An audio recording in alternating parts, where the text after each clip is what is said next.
नमस्कार दोस्तों, स्वागत है आपका स्टडी फॉर सिविल सर्विसेज में। वीडियो को पूरा देखिए। कोई भी आपका फीडबैक है, कोई सजेशन है, तुरंत वीडियो में कमेंट करके जरूर बताइए। अच्छा लगे तो वीडियो लाइक जरूर कर लीजिए और ऐसे वीडियो लगातार फ्री में पाने के लिए चैनल को तुरंत सब्सक्राइब कर लीजिए और बेल आइकन को जरूर टैप कर लीजिए ताकि आगे भी सारे वीडियो आपको मिलते रहे। यूट्यूब में फॉलो करते हैं तो प्लीज ये वाला फ्री टेलीग्राम चैनल जरूर ज्वाइन कर लीजिएगा। सारे नोटिफिकेशन, सारे अपडेट यहीं पे आते हैं, ध्यान रखिएगा। स्टडी फॉर सिविल सर्विसेज का कोई भी पेड ग्रुप अगर आपको ज्वाइन करना है तो सिर्फ 856480560660897523864455 यही नंबर है हमारे, सिर्फ जहां पे कॉल या व्हाट्सएप कर सकते हैं।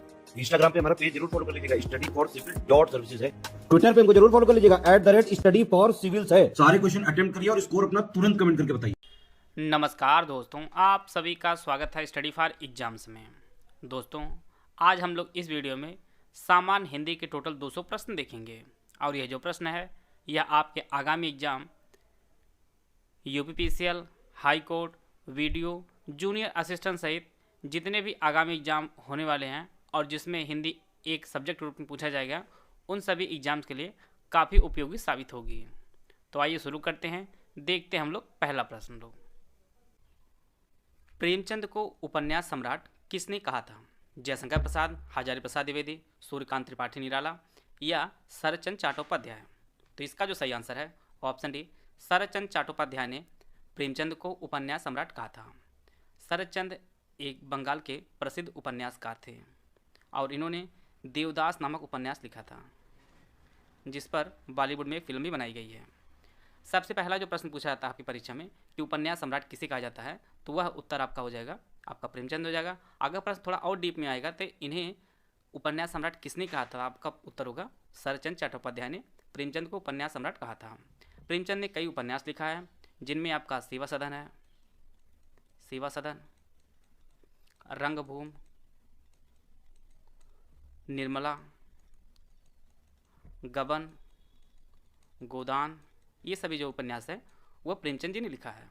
आते हैं अगला प्रश्न। लोग, सुमित्रानंदन पंत को ज्ञानपीठ अवार्ड कब प्राप्त हुआ था? 1962, 1965, 1968 या 1968? तो इसका जो सही आंसर है वो ऑप्शन डी, 1968 में सुमित्रानंदन पंत को ज्ञानपीठ अवार्ड प्राप्त हुआ था। और यह जो अवार्ड है इनका एक कविता संग्रह है चिदम्बरा, चिदम्बरा के लिए इन्हें ज्ञानपीठ अवार्ड प्राप्त हुआ था। और यह ज्ञानपीठ प्राप्तकर्ता जो हिंदी में सर्वप्रथम थे। सबसे पहले इन्हें जो है हिंदी में ज्ञानपीठ अवार्ड प्राप्त हुआ था 1968 में। इनकी कुछ अन्य कृतियां हैं, जैसे आपका युगवाणी है, युगांतर है, युगांतर है, आपके ग्राम्या है। ये सभी जो है सुमित्रानंद पंत ने इसकी रचना की है। और साथ ही में इन्हें जो छायावाद के 4 प्रमुख स्तंभ हैं उनमें से एक है। इनका जो जन्म है, सुमित्रानंद पंत का जो जन्म है वह उत्तराखंड के अल्मोड़ा में हुआ था। इनके जन्म को भी कभी कभी पूछता रहता है आपकी परीक्षा में। आते हैं अगला प्रश्न। लोग, यहाँ पे आपको संधि बतानी है। अन्वय में कौन संधि है? गुण संधि, वृद्धि संधि, आयात संधि या यण संधि? तो इसका जो सही आंसर है वो ऑप्शन डी, यण संधि है। अन्वय में यण संधि है। अनुधन अय, अनुधन अय से अन्वय बना है। यहाँ पर उ और आ मिल के आपका वा बनता है और इसी कारण यह यण संधि है। और यण संधि जैसे आपका यदि धन आप यद्यपि जो बनता है इसमें भी यण संधि है, अन्वय में यण संधि है। अगला प्रश्न है, पावक में कौन संधि है? आयादी संधि, गुण संधि, यण संधि या वृद्धि संधि? तो पावक में जब आप संधि विच्छेद करेंगे तो पौ धन अक होगा और इसमें आयादी संधि है। आव धन आ मिलके आपका आव बनता है और इसी कारण इसमें आयादी संधि है। आते हैं अगला प्रश्न। लो, यहाँ पे आपको समास बताना है। कौन सा समास है? धनहीन में बहुब्रीहि समास, अव्ययीभाव समास, तत्पुरुष समास या कर्मधारय समास? सबसे पहले हम लोग समास विग्रह करेंगे। तो धनहीन का जो समास विग्रह होगा वह धन से हीन होगा, धन से हीन होगा। और इस प्रकार जो है इसमें तत्पुरुष समास होगा। इसका जो सी ऑप्शन है वह सही है। और तत्पुरुष समास की जो विशेषता होती है, इसमें उत्तर पद अथवा अंतिम पद जो है वह प्रधान होता है, अंतिम पद प्रधान होता है और यही कारण है धनहीन में तत्पुरुष समास है। आते हैं अगला प्रश्न। लो, यहाँ पर 4 शब्द दिया गया, इसमें आपको बताना है कौन जातिवाचक संज्ञा है? हिमालय, लड़का, गंगा या सीता? तो इसका जो सही आंसर है वो ऑप्शन बी, लड़का जो है यह एक जातिवाचक संज्ञा है। जिस संज्ञा से किसी प्राणी या वस्तु की समस्त जाति का बोध होता है उसे जातिवाचक संज्ञा कहते हैं। जैसे आपका लड़का हुआ, फूल हुआ, वृक्ष हुआ, मनुष्य, सेवा, ये सभी जो है सभी जातिवाचक संज्ञा हैं। हिंदी शब्दकोश में छ का क्रम किस वर्ण के बाद आता है? च, श्र, त्र या क? तो इसका जो सही आंसर है वो ऑप्शन डी, क के बाद छ का क्रम आता है।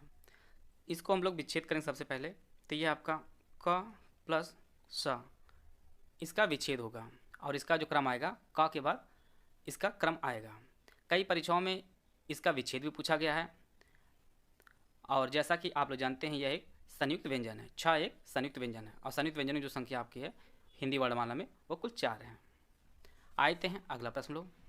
यहाँ पे 4 शब्द दिया गया, इसमें आपको बताना है कौन एक अनेकार्थक शब्द है? साहस, पुस्तक, अंबर या बालक? तो इसका जो सही आंसर है वो ऑप्शन सी, अंबर जो शब्द है यह एक अनेकार्थक शब्द है। अंबर का मतलब कपड़ा भी होता है, इसका मतलब आकाश भी होता है, अंबर का मतलब कपास भी होता है और अंबर का मतलब अभ्रक भी होता है।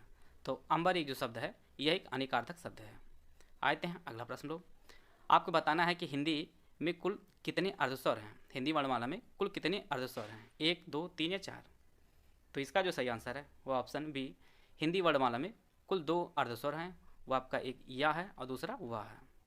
यह सही फैक्ट आप लोग नोट करते चलिएगा क्योंकि परीक्षा में सिर्फ आपको डेटा पूछा जा सकता है कि कितनी संख्या में है, 1, 2, इस प्रकार से प्रश्न थोड़ा सा कठिन बनाया सकता है। हिंदी वर्णमाला में 2 अर्धस्वर हैं, एक या है और दूसरा वाह है। आते हैं अगला प्रश्न लोग।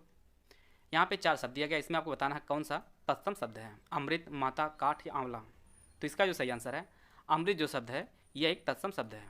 बाकी माता, काठ और आंवला ये सभी तद्भव शब्द हैं। माता का जो तत्सम स्वरूप होता है वो आपका मातृ होता है। इसी प्रकार का काठ का जो तत्सम रूप होता है वह काष्ठ होता है और आंवला का जो तत्सम रूप होता है वह आमलक होता है, आमलक होता है। आते हैं अगला प्रश्न लो। अष्टछाप का जहाज किसे कहा जाता है? वल्लभाचार्य, कुंभनदास, सूरदास या चतुर्भुजदास?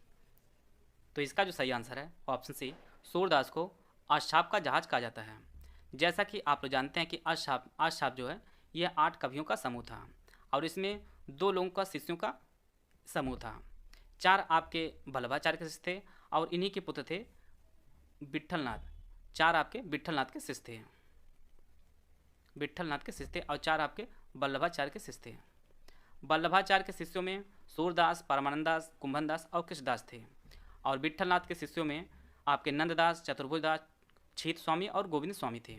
अगर आपके प्रश्न परीक्षा में टफ बनाएगा तो इन्हीं के 3 इनका देगा, 1 वल्लभाचार्य का दे सकता है या 3 वल्लभाचार्य का दे सकता है, 1 विट्ठलनाथ का दे सकता है। तो इसमें यह पूछ सकता है आपके कौन वल्लभाचार्य के शिष्य हैं, कौन विट्ठलनाथ के शिष्य हैं। इस प्रकार से प्रश्न जो है टफ बना सकता है आपकी परीक्षा में।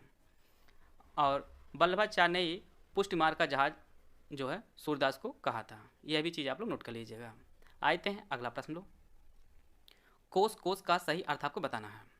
पहले कोश का जो अर्थ होता है वह शब्द संग्रह होता है और दूसरे कोश का अर्थ आपका खजाना होता है। इस प्रकार जो है ऑप्शन बी है वह सही है। अनल, अनिल का सही अर्थ आपको बताना है। ऑप्शन आप लोग पढ़ लीजिए। अनल का अर्थ होता है आग होता है और अनिल का अर्थ हवा होता है। इस प्रकार जो है इसका जो ऑप्शन बी है वह सही है। आते हैं अगला प्रश्न लो। जल का पर्यायवाची कौन है? सलिल, रसना, कीहर या गयंद?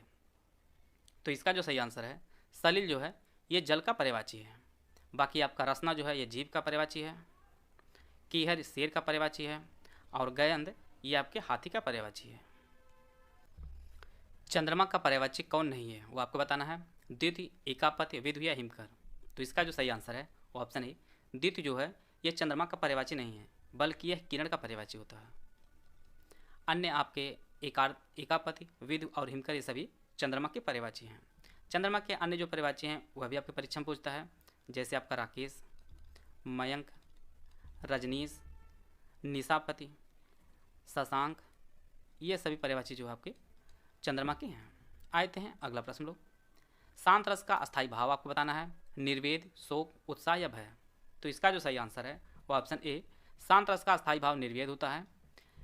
रस से एक प्रश्न सबसे इंपॉर्टेंट जो आपकी परीक्षा में पूछता है कि भरत मुनि के अनुसार रसों की संख्या कितनी है? तो इनके अनुसार रसों की संख्या कुल 8 है। इनमें आपका श्रृंगार है, हास्य, करुण, रौद्र, वीर, भयानक, विभत्स और अद्भुत। तो टोटल 8 रसों को भरत मुनि ने प्रामाणिकता दी है। इन्होंने शांत रस को अपनी श्रेणी में नहीं रखा। जिसका अस्थायी भाव निर्वेद होता है। आते हैं अगला प्रश्न लोग। आगे नाथ न पीछे पघा का अर्थ क्या होता है? ऑप्शन आप लोग पढ़ लीजिए। इसका जो सही आंसर है वो ऑप्शन ए, बंधन रहित होना। आगे नाथ न पीछे पघा का अर्थ होता है। इसका जो ऑप्शन ए है वह सही है। आते हैं अगला प्रश्न लोग। अंगुली का नग होने का क्या अर्थ होता है? अनुभवी होना, छिपा हुआ, बहुत प्रिय, अनुरूप जोड़ा। तो इसका जो सही आंसर है वो ऑप्शन डी, अनुरूप जोड़ा होना। अंगुली का नग होने का जो अर्थ होता है वह अनुरूप जोड़ा होना होता है। इसका जो ऑप्शन डी है वह सही है। आते हैं अगला प्रश्न।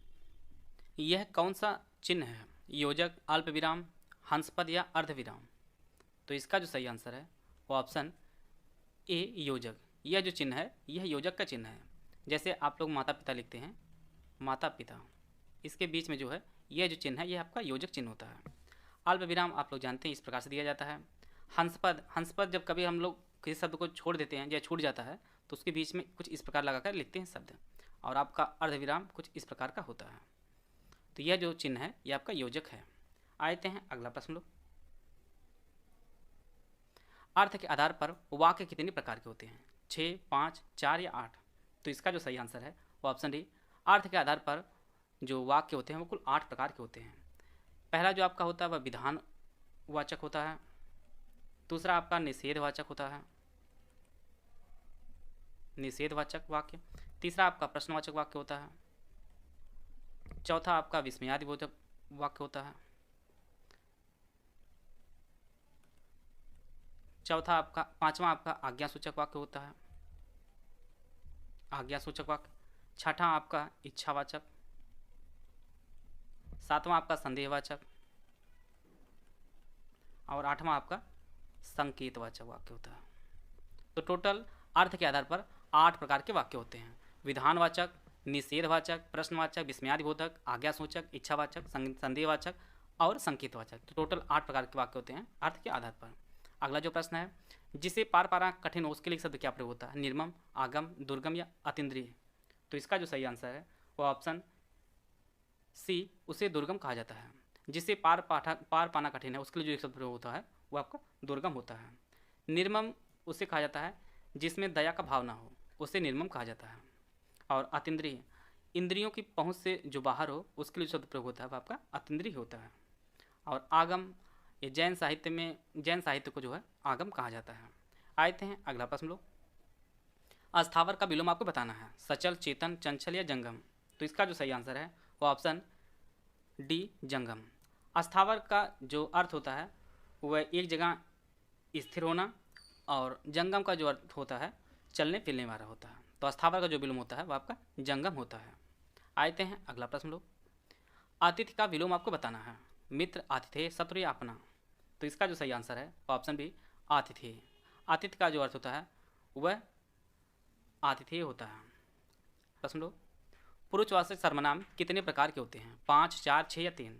तो इसका जो सही आंसर है वो ऑप्शन डी, 3 प्रकार के होते हैं पुरुषवाचक सर्वनाम।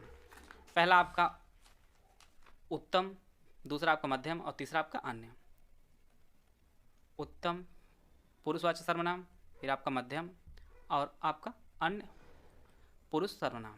उत्तम के अंतर्गत आपका मैं आता है, मध्यम में तुम आता है और अन्य में आपका वह आता है। तो इस प्रकार जो है पुरुषवाचक सर्वनाम कुल 3 प्रकार के होते हैं, उत्तम, मध्यम और अन्य। आते हैं अगला प्रश्न लो।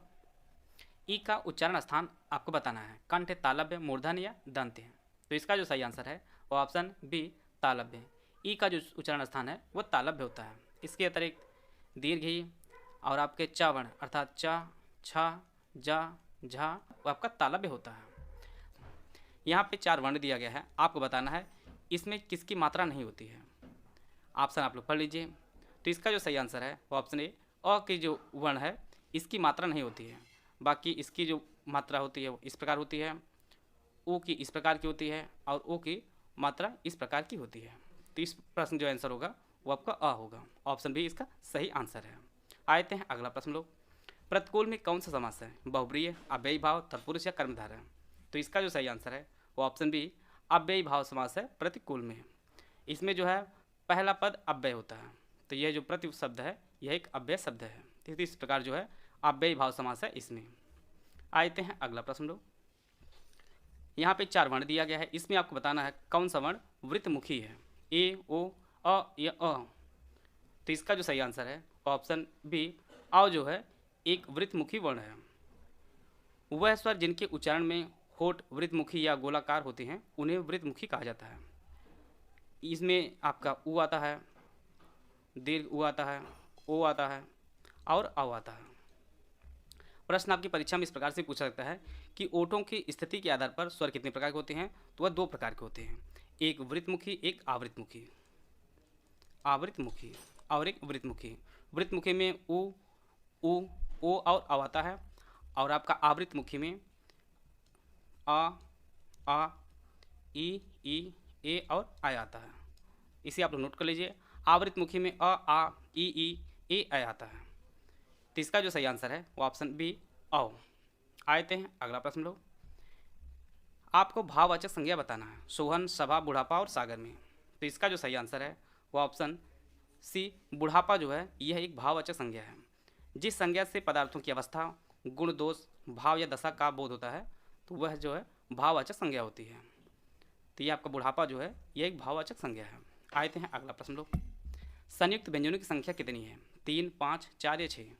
तो इसका जो सही आंसर है वो ऑप्शन सी, 4। संयुक्त व्यंजनों की संख्या 4 है। उनमें आपका छत, त्राई, ज्ञा और स्रा, यह 4 जो वर्ण है ये आपके संयुक्त व्यंजन है। तो इसका जो सही आंसर है ऑप्शन सी, 4। आते हैं अगला प्रश्न लोग। स्वर संधि कितने प्रकार की होती हैं। प्रश्न आपकी परीक्षा में सीधे जो है डेटा पूछा जा सकता है, 3, 5, 4 या 6। तो इसका जो सही आंसर है वो ऑप्शन बी, 5 प्रकार की स्वर संधि होती है। पहली आपकी दीर्घ संधि, दूसरी आपकी गुण संधि, तीसरी आपकी वृद्धि संधि, चौथी यण संधि और 5वीं आयादी संधि। तो टोटल 5 प्रकार की स्वर संधि होती है, दीर्घ संधि, गुण संधि, वृद्धि संधि, यण संधि और आयादी संधि। इसका जो ऑप्शन बी है वह सही है। हर काम को देर से करने वाले के लिए एक शब्द क्या प्रयोग किया जाता है, दीर्घ सूत्री, अविलंब, दूरदर्शी या इनमें से कोई नहीं। तो इसका जो सही आंसर है वो ऑप्शन ए, दीर्घ सूत्री। हर काम को देर से करने वाले के लिए जो एक शब्द प्रयोग होता है वो आपका दीर्घ सूत्री होता है। दूरदर्शी जो प्रयोग होता है वो दूर तक की बातें जो सोच लेता है उसके लिए शब्द प्रयोग होता है वो आपका दूरदर्शी होता है। आते हैं अगला प्रश्न लोग। गुनाहों का देवता जो पुस्तक है वह किसने लिखी है, अमृतलाल नागर, धर्मवीर भारती, जैनेन्द्र या विष्णु प्रभाकर। तो इसका जो सही आंसर है वो ऑप्शन बी, धर्मवीर भारती के सबसे फेमस जो उपन्यास है उनमें आपका गुनाहों का देवता है। गुनाहों का देवता यह प्रसिद्ध उपन्यास है धर्मवीर भारती का। इसके अलावा धर्मवीर भारती ने कई फेमस पुस्तक भी लिखी है, जैसे सूरज का 7वां घोड़ा, सूरज का 7वां घोड़ा, ठंडा लोहा, ठेले पर हिमालय। ये सभी जो पुस्तक है वह धर्मवीर भारती ने लिखी है। एक अंधा युग भी इनकी काफ़ी फेमस पुस्तक है, इसको भी आप लोग नोट कर लीजिएगा। आप लोग डेली जितने भी प्रश्न आपके कराए जा रहे हैं उनको आप लोग अपनी कॉपी में नोट करते रहिए। डेली छोटी छोटी पोट्री ही आप लोग नोट करिए, इकट्ठा गट्ठर मत बानिए। इसका आप विशेष रूप से ध्यान दीजिए, क्योंकि जिस दिन ये सीरीज 1000 पूरी होगी एक दिन में आप लोग कंप्लीट नहीं कर पाओगे। तो डेली 25-25 आ रही है, आप लोग 25-25 ही क्वेश्चन अपने कॉपी में नोट करते चलिए। आते हैं अगला प्रश्न लोग। भाषा जो शब्द है ये किस धातु से बना है, ऑप्शन आप लोग पढ़ लीजिए। इसका जो सही आंसर है वो ऑप्शन डी, भाष शब्द से बना है, भाषा शब्द। और इसका जो अर्थ होता है वो बोलना होता है। भाष शब्द का अर्थ होता है बोलना। आते हैं अगला प्रश्न लोग। यहाँ पे 4 शब्द दिया गया, आपको बताना है कौन सा प्रेरणार्थक क्रिया है, उठना, चमकाना, चमकना, गिराना या देना। तो इसका जो सही आंसर है वो ऑप्शन सी, गिराना जो शब्द है यह एक प्रेरणार्थक क्रिया है। जब कर्ता किसी को स्वयं ना करके किसी दूसरे को कार्य करने की प्रेरणा दे वह जो क्रिया होती है वह प्रेरणार्थक क्रिया होती है। जैसे दौड़ाना, लड़वाना, गिराना, कटवाना, ये सभी जो क्रिया है ये सभी प्रेरणार्थक क्रिया है। आते हैं अगला प्रश्न लोग। यहाँ पे आपको बताना है कौन जो है अव्यय है, उत्तर, ठीक, चीनी या कृष्णा। जिन शब्दों के रूप में लिंग वचन कारक, लिंग वचन कारक आदि का प्रभाव नहीं पड़ता है उन्हें अव्यय कहा जाता है। इसका जो सही आंसर हो जाएगा वो आपका ठीक। ठीक जो शब्द है यह एक अव्यय है। इसके अतिरिक्त जैसे इधर है, उधर है, जब तब, यहाँ वहाँ, ये जो शब्द हैं ये सभी अव्यय हैं। आते हैं अगला प्रश्न लोग। अर्थ के आधार पर क्रिया विशेषण कितने प्रकार के होते हैं? 5, 4, 6 या 3? तो इसका जो सही आंसर है वो ऑप्शन बी 4 प्रकार के होते हैं अर्थ के आधार पर क्रिया विशेषण। पहला आपका रीतिवाचक क्रिया विशेषण, दूसरा आपका कालवाचक क्रिया विशेषण, तीसरा आपका स्थानवाचक क्रिया विशेषण और चौथा आपका परिमाणवाचक क्रिया विशेषण। तो टोटल 4 प्रकार के क्रिया विशेषण होते हैं अर्थ के आधार पर। इसका जो ऑप्शन बी है वो सही है। श्री गणेश जो शब्द है इसका विलोम क्या होगा? श्री राधा, इत श्री, विनाश या आरंभ? श्री गणेश का अर्थ होता है किसी चीज़ को प्रारंभ करना और इसका जो विलोम होता है वह इति श्री होता है। इसका जो ऑप्शन बी है वह सही है।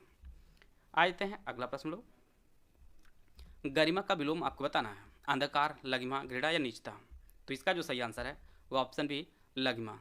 गरिमा का जो अर्थ होता है महत्व, गौरव, इसका अर्थ होता है और इसका जो विलोम होता है लघिमा। लघिमा मतलब लघु या छोटे होने की अवस्था या भाव को जो है लघिमा कहा जाता है। गरिमा का विलोम आपका लघिमा होता है। आते हैं अगला प्रश्न लो। जंगल में लगने वाली आग के लिए एक शब्द क्या प्रयोग होता है? दावानल, जठरानल, बड़वानल, इनमें से कोई नहीं? तो इसका जो सही आंसर है वो ऑप्शन ए दावानल कहा जाता है। जंगल में लगने वाली आग के लिए जो एक शब्द प्रयोग होता है वह दावानल होता है। जठरानल जो पेट की आग होती है, पेट की आग के लिए एक शब्द प्रयोग होता है जठरानल। और जो पानी में आग लगती आग है या समुद्र में जो आग लगती है उसके लिए जो शब्द प्रयोग होता है वो बड़वानल होता है। ये तीनों फैक्ट आप लोग नोट कर लीजिएगा। आते हैं अगला प्रश्न लोग।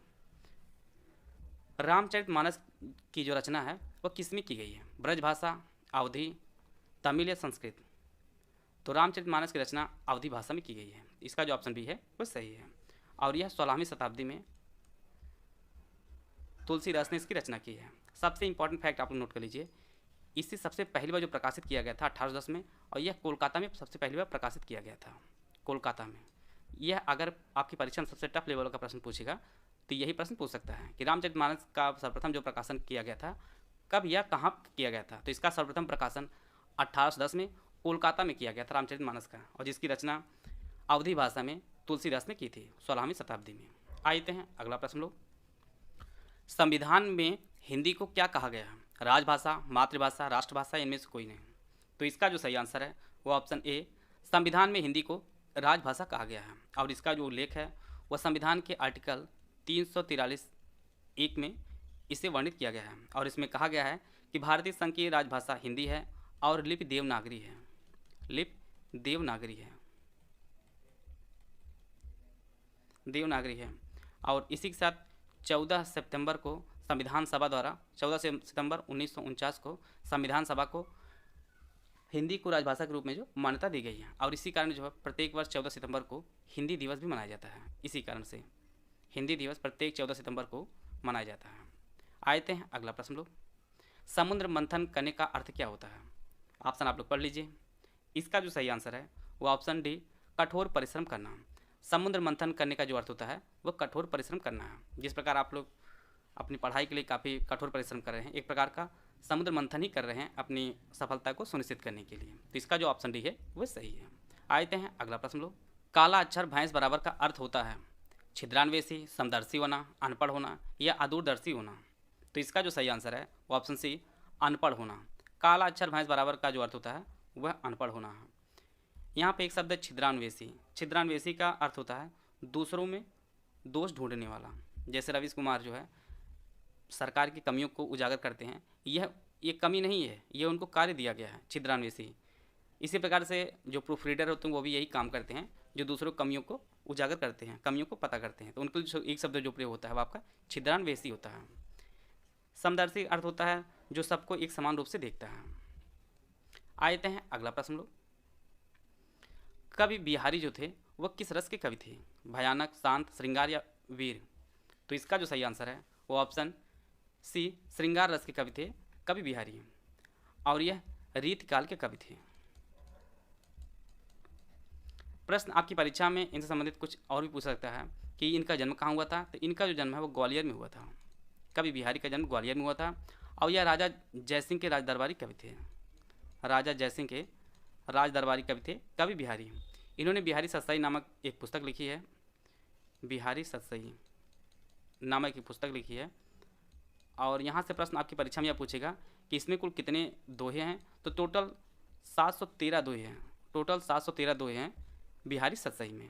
यह प्रश्न कई बार परीक्षा में टिस्टी पिस्टी में पूछा गया है कि बिहारी सतसई में कुल कितने दोहे हैं, तो टोटल 713 दोहे हैं बिहारी सतसई में। तो इसका जो ऑप्शन सी है वह सही है। आते हैं अगला प्रश्न लोग, यम का पर्यायवाची कौन नहीं है, वो आपको पहचानना है। भानुजा, सूर्यपुत्र, कीनास या काल।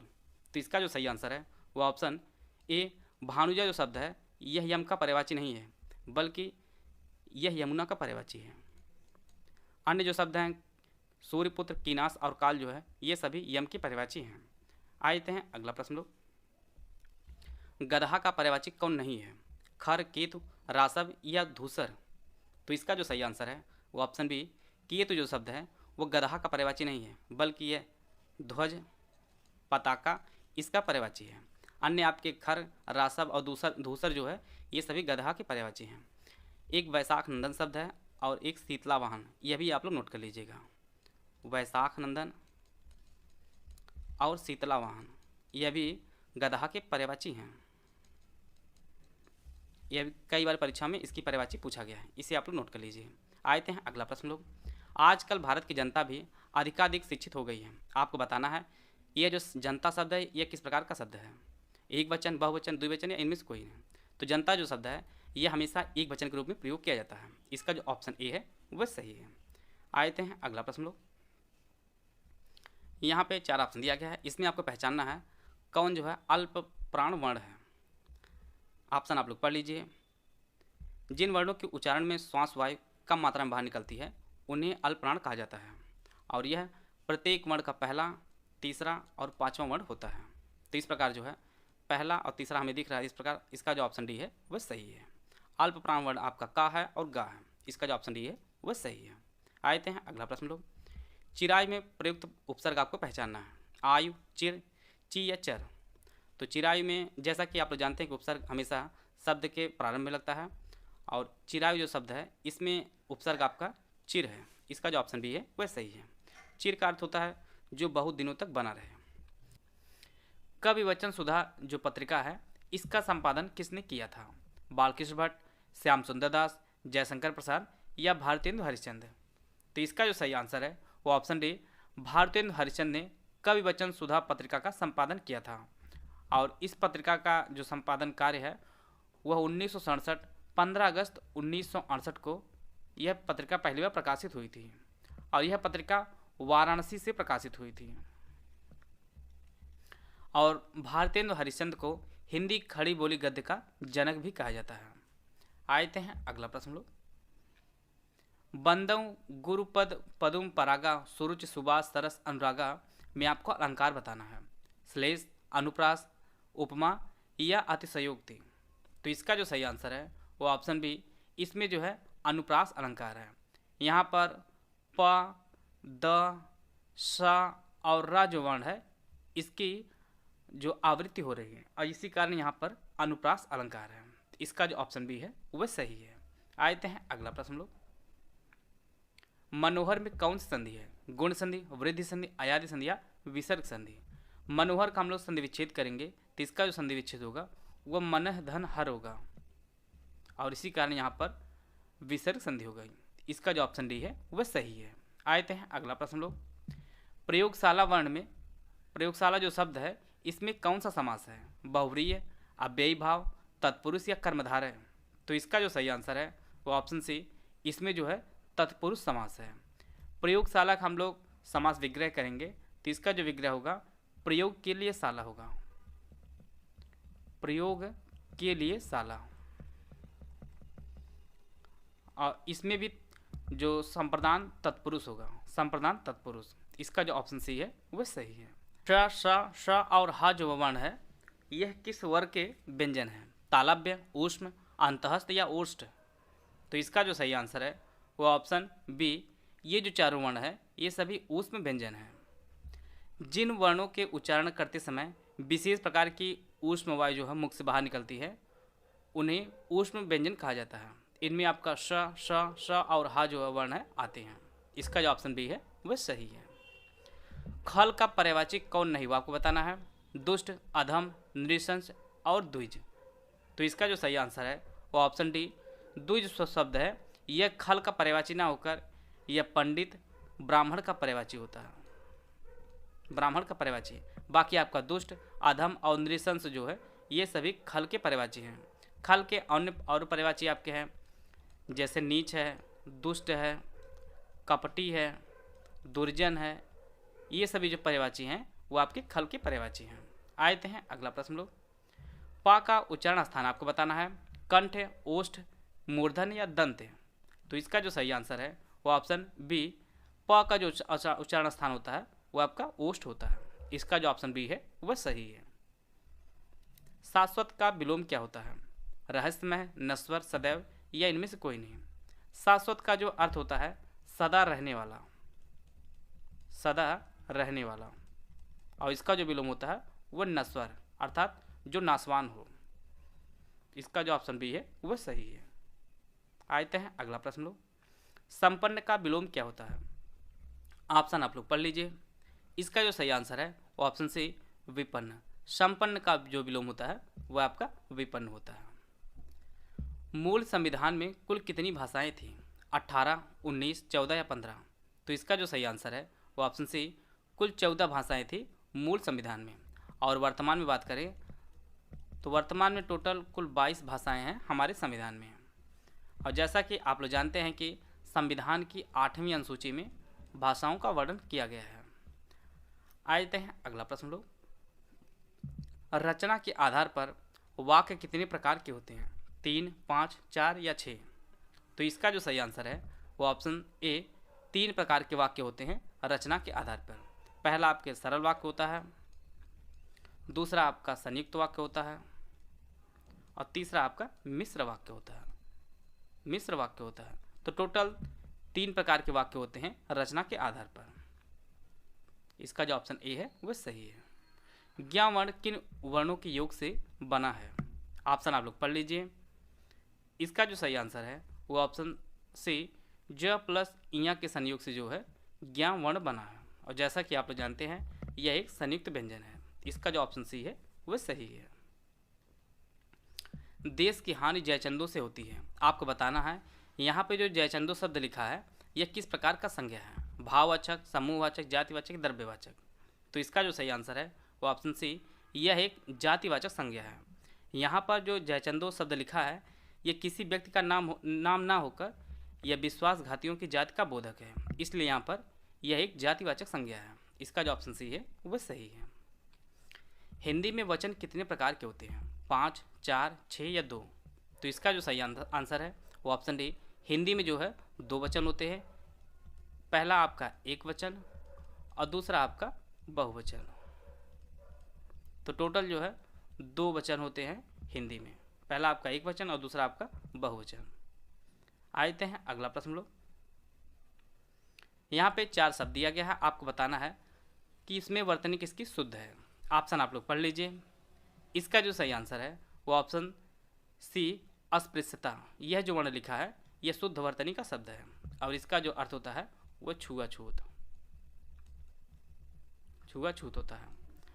और संविधान में हमारे जो आर्टिकल 17 है वह अस्पृश्यता के अंत के बारे में जो है उसका वर्णन किया गया है, अस्पृश्यता। आते हैं अगला प्रश्न लोग। यहाँ पर 4 वर्ण दिया गया है, आपको बताना है किसकी वर्तनी जो है वो शुद्ध है। ऑप्शन आप लोग पढ़ लीजिए। इसका जो सही आंसर है वो ऑप्शन बी, कुमुदिनी जो शब्द लिखा गया है यह एक शुद्ध वर्तनी का शब्द है और यह एक विशेष प्रकार का जलीय पौधा होता है कुमुदिनी। आते हैं अगला प्रश्न लोग। लेखक जो शब्द लिखा गया है इसमें आपको बताना है इसमें प्रत्यय कौन सा है? क, इक, अक या आक? तो इसका जो सही आंसर है वो ऑप्शन सी, इसमें जो है अक प्रत्यय है। लेखक जो शब्द है इसमें लिख धातु में अक प्रत्यय के योग से जो है लेखक शब्द बनता है। और जैसा कि आप लोग जानते हैं प्रत्यय जो है किसी भी शब्द के अंत में लगता है। इसका जो ऑप्शन सी है वह सही है। आते हैं अगला प्रश्न लोग। शासकीय पत्र किस शैली में लिखा जाता है? प्रथम पुरुष शैली, अन्य पुरुष शैली, मध्यम पुरुष या इनमें से कोई नहीं? तो जितने भी शासकीय पत्र लिखा जाता है उन्हें हमेशा अन्य पुरुष शैली में लिखा जाता है। इसका जो ऑप्शन बी है वह सही है। आते हैं अगला प्रश्न हम लोग। ब्रज भाषा है यह पूर्वी हिंदी है, पहाड़ी हिंदी है या पश्चिमी हिंदी है, या इनमें से कोई नहीं। तो जो ब्रज भाषा है यह आपकी पश्चिमी हिंदी है। और इसके ब्रज भाषा जो ब्रज क्षेत्र के अंतर्गत आपके आगरा आता है, मथुरा आता है, मैनपुरी है, इटावा है, अलीगढ़ है, ये सभी जो क्षेत्र है वह ब्रज क्षेत्र के अंतर्गत आते हैं। और ब्रज भाषा जो आपका है वह पश्चिमी हिंदी है। इसका जो ऑप्शन सी है वह सही है। अद्भुत रस का अस्थायी भाव क्या होता है? निर्वेद, विस्मय, उत्साह या भय? तो इसका जो सही आंसर है वह ऑप्शन बी, विस्मय। अद्भुत रस का जो अस्थायी भाव होता है वह आपका विस्मय होता है। इसका जो ऑप्शन बी है वह सही है। मुंशी प्रेमचंद जी का जन्म कहाँ हुआ था? लखनऊ, बस्ती, इलाहाबाद या प्रयागराज या वाराणसी? सॉरी, इसका जो सही आंसर है वो ऑप्शन डी, वाराणसी में प्रेमचंद जी का जन्म हुआ था। और इनके जो गांव का जो नाम है वो आपका लमही गांव है। वाराणसी में एक गांव है लमही, यहीं पर मुंशी प्रेमचंद जी का जन्म 31 जुलाई 1880 में इनका जन्म हुआ था। और इनकी जो मृत्यु हुई थी वह 9 अक्टूबर 1936 को इनकी मृत्यु हुई थी। प्रेमचंद जी से संबंधित एक प्रश्न बार बार आपकी परीक्षा में पूछता रहता है कि प्रेमचंद का अधूरा उपन्यास कौन सा था? तो इनका जो अधूरा उपन्यास था वो आपका मंगलसूत्र उपन्यास है। यह अधूरा उपन्यास था। यह कई बार परीक्षाओं में पूछा गया है, इसे आप लोग नोट कर लीजिए। आते हैं अगला प्रश्न लोग। आँख का पर्यवाची कौन नहीं हुआ? आपको बताना है। नयन, तुरंग, लोचन, नेत्र? तो इसका जो सही आंसर है वो ऑप्शन बी, तुरंग जो शब्द है यह आँख का पर्यवाची ना होकर यह घोड़ा का पर्यवाची होता है। बाकी आपका नयन, तुरंग और नेत्र सभी आँख के पर्यवाची हैं। तरंग जो तुरंग शब्द है इसके अन्य पर्यवाची आपके अश्व हुआ, हाय हुआ, घोटक, ये सभी जो है आपके तुरंग के पर्यवाची हैं। आते हैं अगला प्रश्न लोग। सर का सही अर्थ आपको बताना है। ऑप्शन आप लोग पढ़ लीजिए। पहले सर का जो अर्थ होता है वह बाण होता है और दूसरे सर का जो अर्थ होता है आपका तालाब होता है। इसका जो ऑप्शन बी है वह सही है। आते हैं अगला प्रश्न लोग।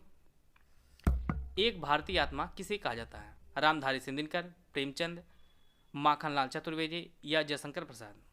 तो इसका जो सही आंसर है वो ऑप्शन सी, माखनलाल चतुर्वेदी को एक भारतीय आत्मा कहा जाता है।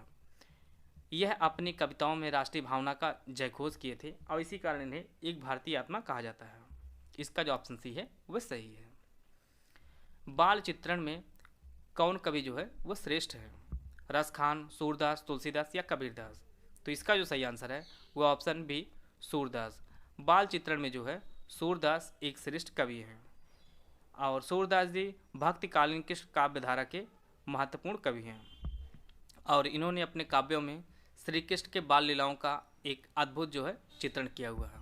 इसी कारण यह बाल चित्रण में सर्वश्रेष्ठ कवि हैं। कलम का सिपाही क्या है? आत्मकथा, जीवनी, संस्मरण या रेखा चित्र? तो इसका जो सही आंसर है वो ऑप्शन बी, यह एक जीवनी है। कलम का सिपाही एक जीवनी है और यह जीवनी है यह मुंशी प्रेमचंद की जीवनी है। और कलम के सिपाही जीवनी जो प्रेमचंद जी की है वह इन्हीं के पुत्र अमृत राय ने यह जीवनी लिखी है। इसका जो ऑप्शन बी है वह सही है। आते हैं अगला प्रश्न लोग। समूहवाचक संज्ञा आपको बताना है। राम, कुर्बानी, पुलिस और मिठास? तो इसका जो सही आंसर है वो ऑप्शन सी, पुलिस जो शब्द है यह एक समूहवाचक संज्ञा है।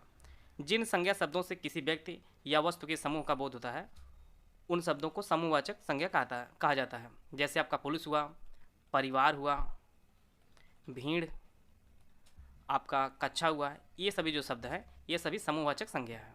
आते हैं अगला प्रश्न लोग। सद्भावना में आपको बताना है कौन सी संधि है? व्यंजन संधि, गुण संधि, यण संधि या वृद्धि संधि? सद्भावना का जो संधि विच्छेद होगा वो आपका सतधन भावना होगा। सतधन भावना होगा।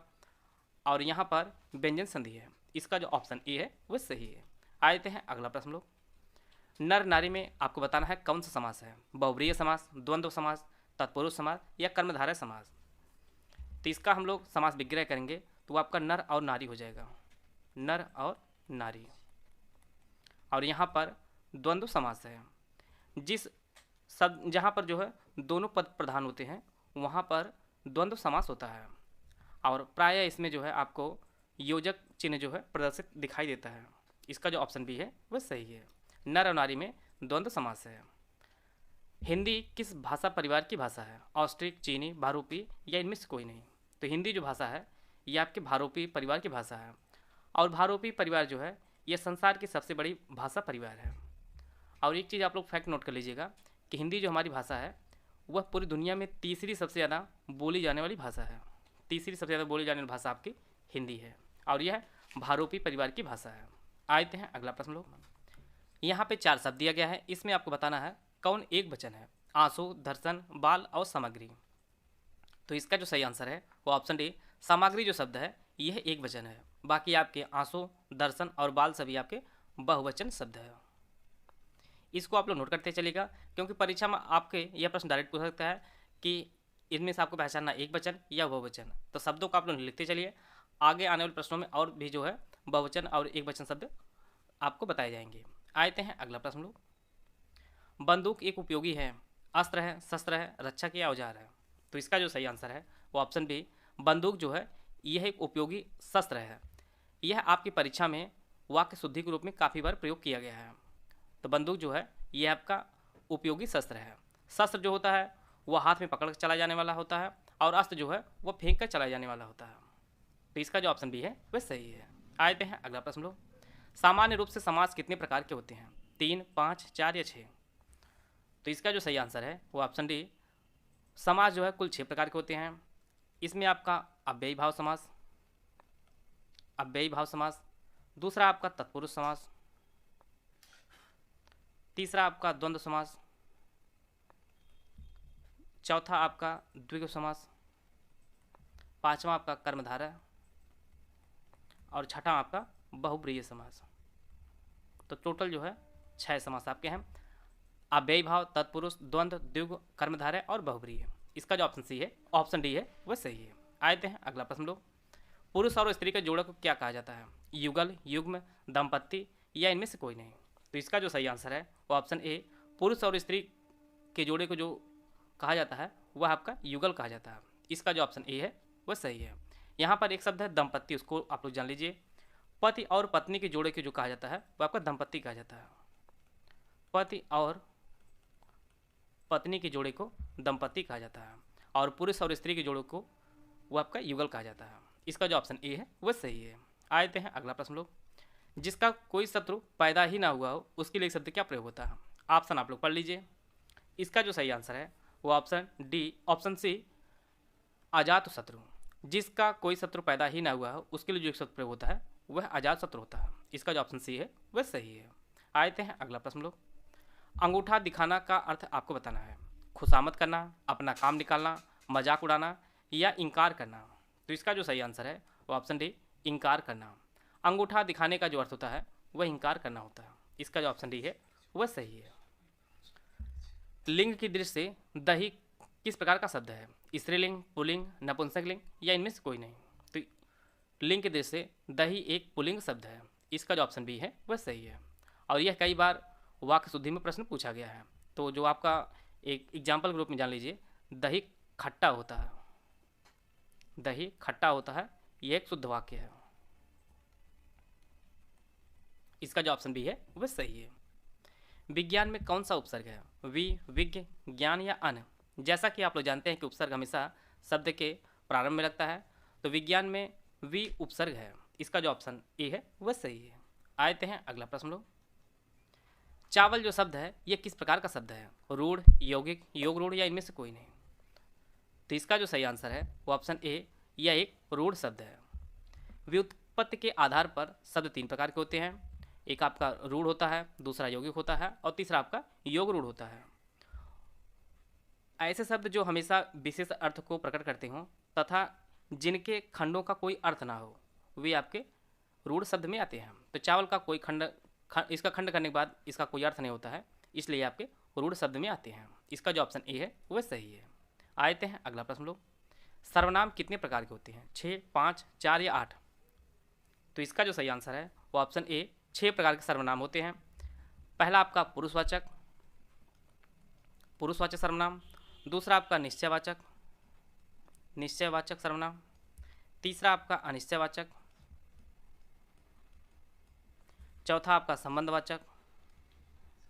संबंधवाचक सर्वनाम, पांचवा आपका प्रश्नवाचक सर्वनाम और छठा आपका निजवाचक सर्वनाम। तो टोटल 6 प्रकार के सर्वनाम होते हैं, पुरुषवाचक, निश्चयवाचक, अनिश्चयवाचक, संबंधवाचक, प्रश्नवाचक और निजवाचक। इसका जो ऑप्शन ए है वह सही है। यहाँ पर यह चिन्ह प्रदर्शित किया गया है, आपको बताना है कौन सा विराम चिन्ह है, योजक, अल्प विराम, हंसपद या अर्धविराम। तो इसका जो सही आंसर है वो ऑप्शन बी, यह जो चिन्ह बना है ये आपका अल्प विराम का चिन्ह बना है। इसका जो ऑप्शन बी है वह सही है। आते हैं अगला प्रश्न लो। राम की गाय दूध देती है, इसमें आपको बताना है ये किस प्रकार का वाक्य है, सरल वाक्य है, संयुक्त वाक्य है, मिश्र वाक्य है, इनमें से कोई नहीं। तो इसका जो सही आंसर है वो ऑप्शन, यह जो वाक्य है यह एक सरल वाक्य है। जैसा कि आप लोग जानते हैं कि रचना के आधार पर वाक्य 3 प्रकार के होते हैं, सरल वाक्य, संयुक्त वाक्य और मिश्र वाक्य। सरल वाक्य जो परिभाषा है, जिन वाक्य में एक ही क्रिया हो और एक कर्ता हो वहाँ पर सरल वाक्य होता है। तो यहाँ पर राम एक कर्ता है और एक ही क्रिया है, दूध देना एक ही क्रिया है, इसलिए यहाँ पर एक सरल वाक्य एक उदाहरण है। इसका जो ऑप्शन ए है वह सही है। चोर चोर भाई, सगे, चचेरे, मौसेरे या ममेरे। तो चोर चोर मौसेरे भाई, इसका जो ऑप्शन सी है वह सही है। और इसका अर्थ भी आप लोग जान लीजिए, चोर चोर मौसेरे भाई का जो अर्थ होता है, समान भाव वालों में जल्दी मेल हो जाता है। इसका जो ऑप्शन सी है वह सही है।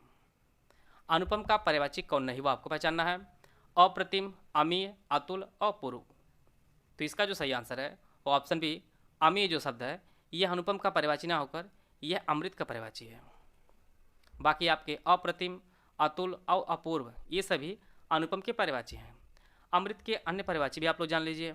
अमृत के अन्य पर्यायवाची आपका सोम हुआ, सुधा, पीयूष, ये सभी जो है अमृत के पर्यायवाची हैं। आते हैं अगला प्रश्न लोग। इंद्र का पर्यायवाची कौन नहीं हुआ, आपको पहचानना है, अनंग, देवराज, सुरपति, देवेंद्र। तो इसका जो सही आंसर है वो ऑप्शन ए, अनंग जो शब्द है यह इंद्र का पर्यायवाची ना होकर यह कामदेव का पर्यायवाची है। बाकी आपका देवराज, सुरपति और देवेंद्र जो है ये सभी इंद्र के पर्यायवाची हैं। कामदेव के अन्य पर्यायवाची आपके जिससे मदन हुआ, आपका मनोज हुआ, रतिपत हुआ और मनसीज हुआ, ये सभी जो है कामदेव के पर्यायवाची हैं। आते हैं अगला प्रश्न लोग। अंश का सही अर्थ आपको बताना है। पहले अंश का अर्थ होता है हिस्सा और दूसरे अंश का अर्थ होता है आपका कंधा होता है। तो इसका जो ऑप्शन ए है वह सही है। आते हैं अगला प्रश्न लोग। हिंदी की पहली महिला लेखिका का नाम क्या है, बंग महिला, चंद्र किरण, चंद्रकांता या सत्यवती। तो इसका जो सही आंसर है वो ऑप्शन ए, बंग महिला। हिंदी की पहला महिला लेखिका का नाम बंग महिला है। यह इनका उपनाम था बंग महिला, और इनका जो वास्तविक नाम था वह राजेंद्र बाला घोष था। राजेंद्र बाला घोष, यह जीएस में भी कई बार प्रश्न पूछा गया है, इसको आप लोग जरूर नोट कर लीजिएगा। राजेंद्र बाला घोष, अब इनका जो जन्म हुआ था वो वाराणसी में इनका जन्म हुआ था। इनकी एक प्रसिद्ध रचना है दुलाई वाली जो सरस्वती पत्रिका है, उसमें 1907 में यह प्रकाशित हुई थी। यह कई बार परीक्षा में पूछा गया है, इसलिए इसको आप लोग नोट कर लीजिएगा। इनका जो वास्तविक नाम था वह राजेंद्र बाला घोष था और इनका जो जन्म था वो वाराणसी में इनका जन्म हुआ था और यह बंग महिला के उपनाम से लिखती थी। आते हैं अगला प्रश्न लोग। रामचरितमानस में कुल कितने कांड हैं, 8, 9, 7 या 5। तो रामचरितमानस में टोटल 7 कांड है। इसका जो ऑप्शन सी है वह सही है। पहला आपका बालकांड है, बालकांड। दूसरा आपका अयोध्या कांड। तीसरा आपका अरण्य कांड। चौथा आपका किष्किंधा कांड। पांचवा आपका सुंदरकांड। छठा आपका लंका कांड और सातवां आपका उत्तरकांड। टोटल रामचरितमानस में 7 कांड है। यहाँ सबसे इंपॉर्टेंट जो प्रश्न बनता है, इसमें पूछेगा सबसे बड़ा कांड कौन सा है। तो बाल कांड जो है आपका सबसे बड़ा है और सबसे छोटा आपका कांड आपका किष्किंधा कांड है। सबसे छोटा किष्किंधा कांड और सबसे बड़ा आपका बाल कांड है। और रामचरितमानस में टोटल 7 कांड है। इसका जो ऑप्शन सी है वह सही है। आते हैं अगला प्रश्न लोग। परीक्षा गुरु किसने लिखा है, जयशंकर प्रसाद, मोहन राकेश, लाला श्रीनिवास दास या अज्ञेय। तो इसका जो सही आंसर है वो ऑप्शन सी, लाला श्रीनिवास दास ने परीक्षा गुरु की रचना की है।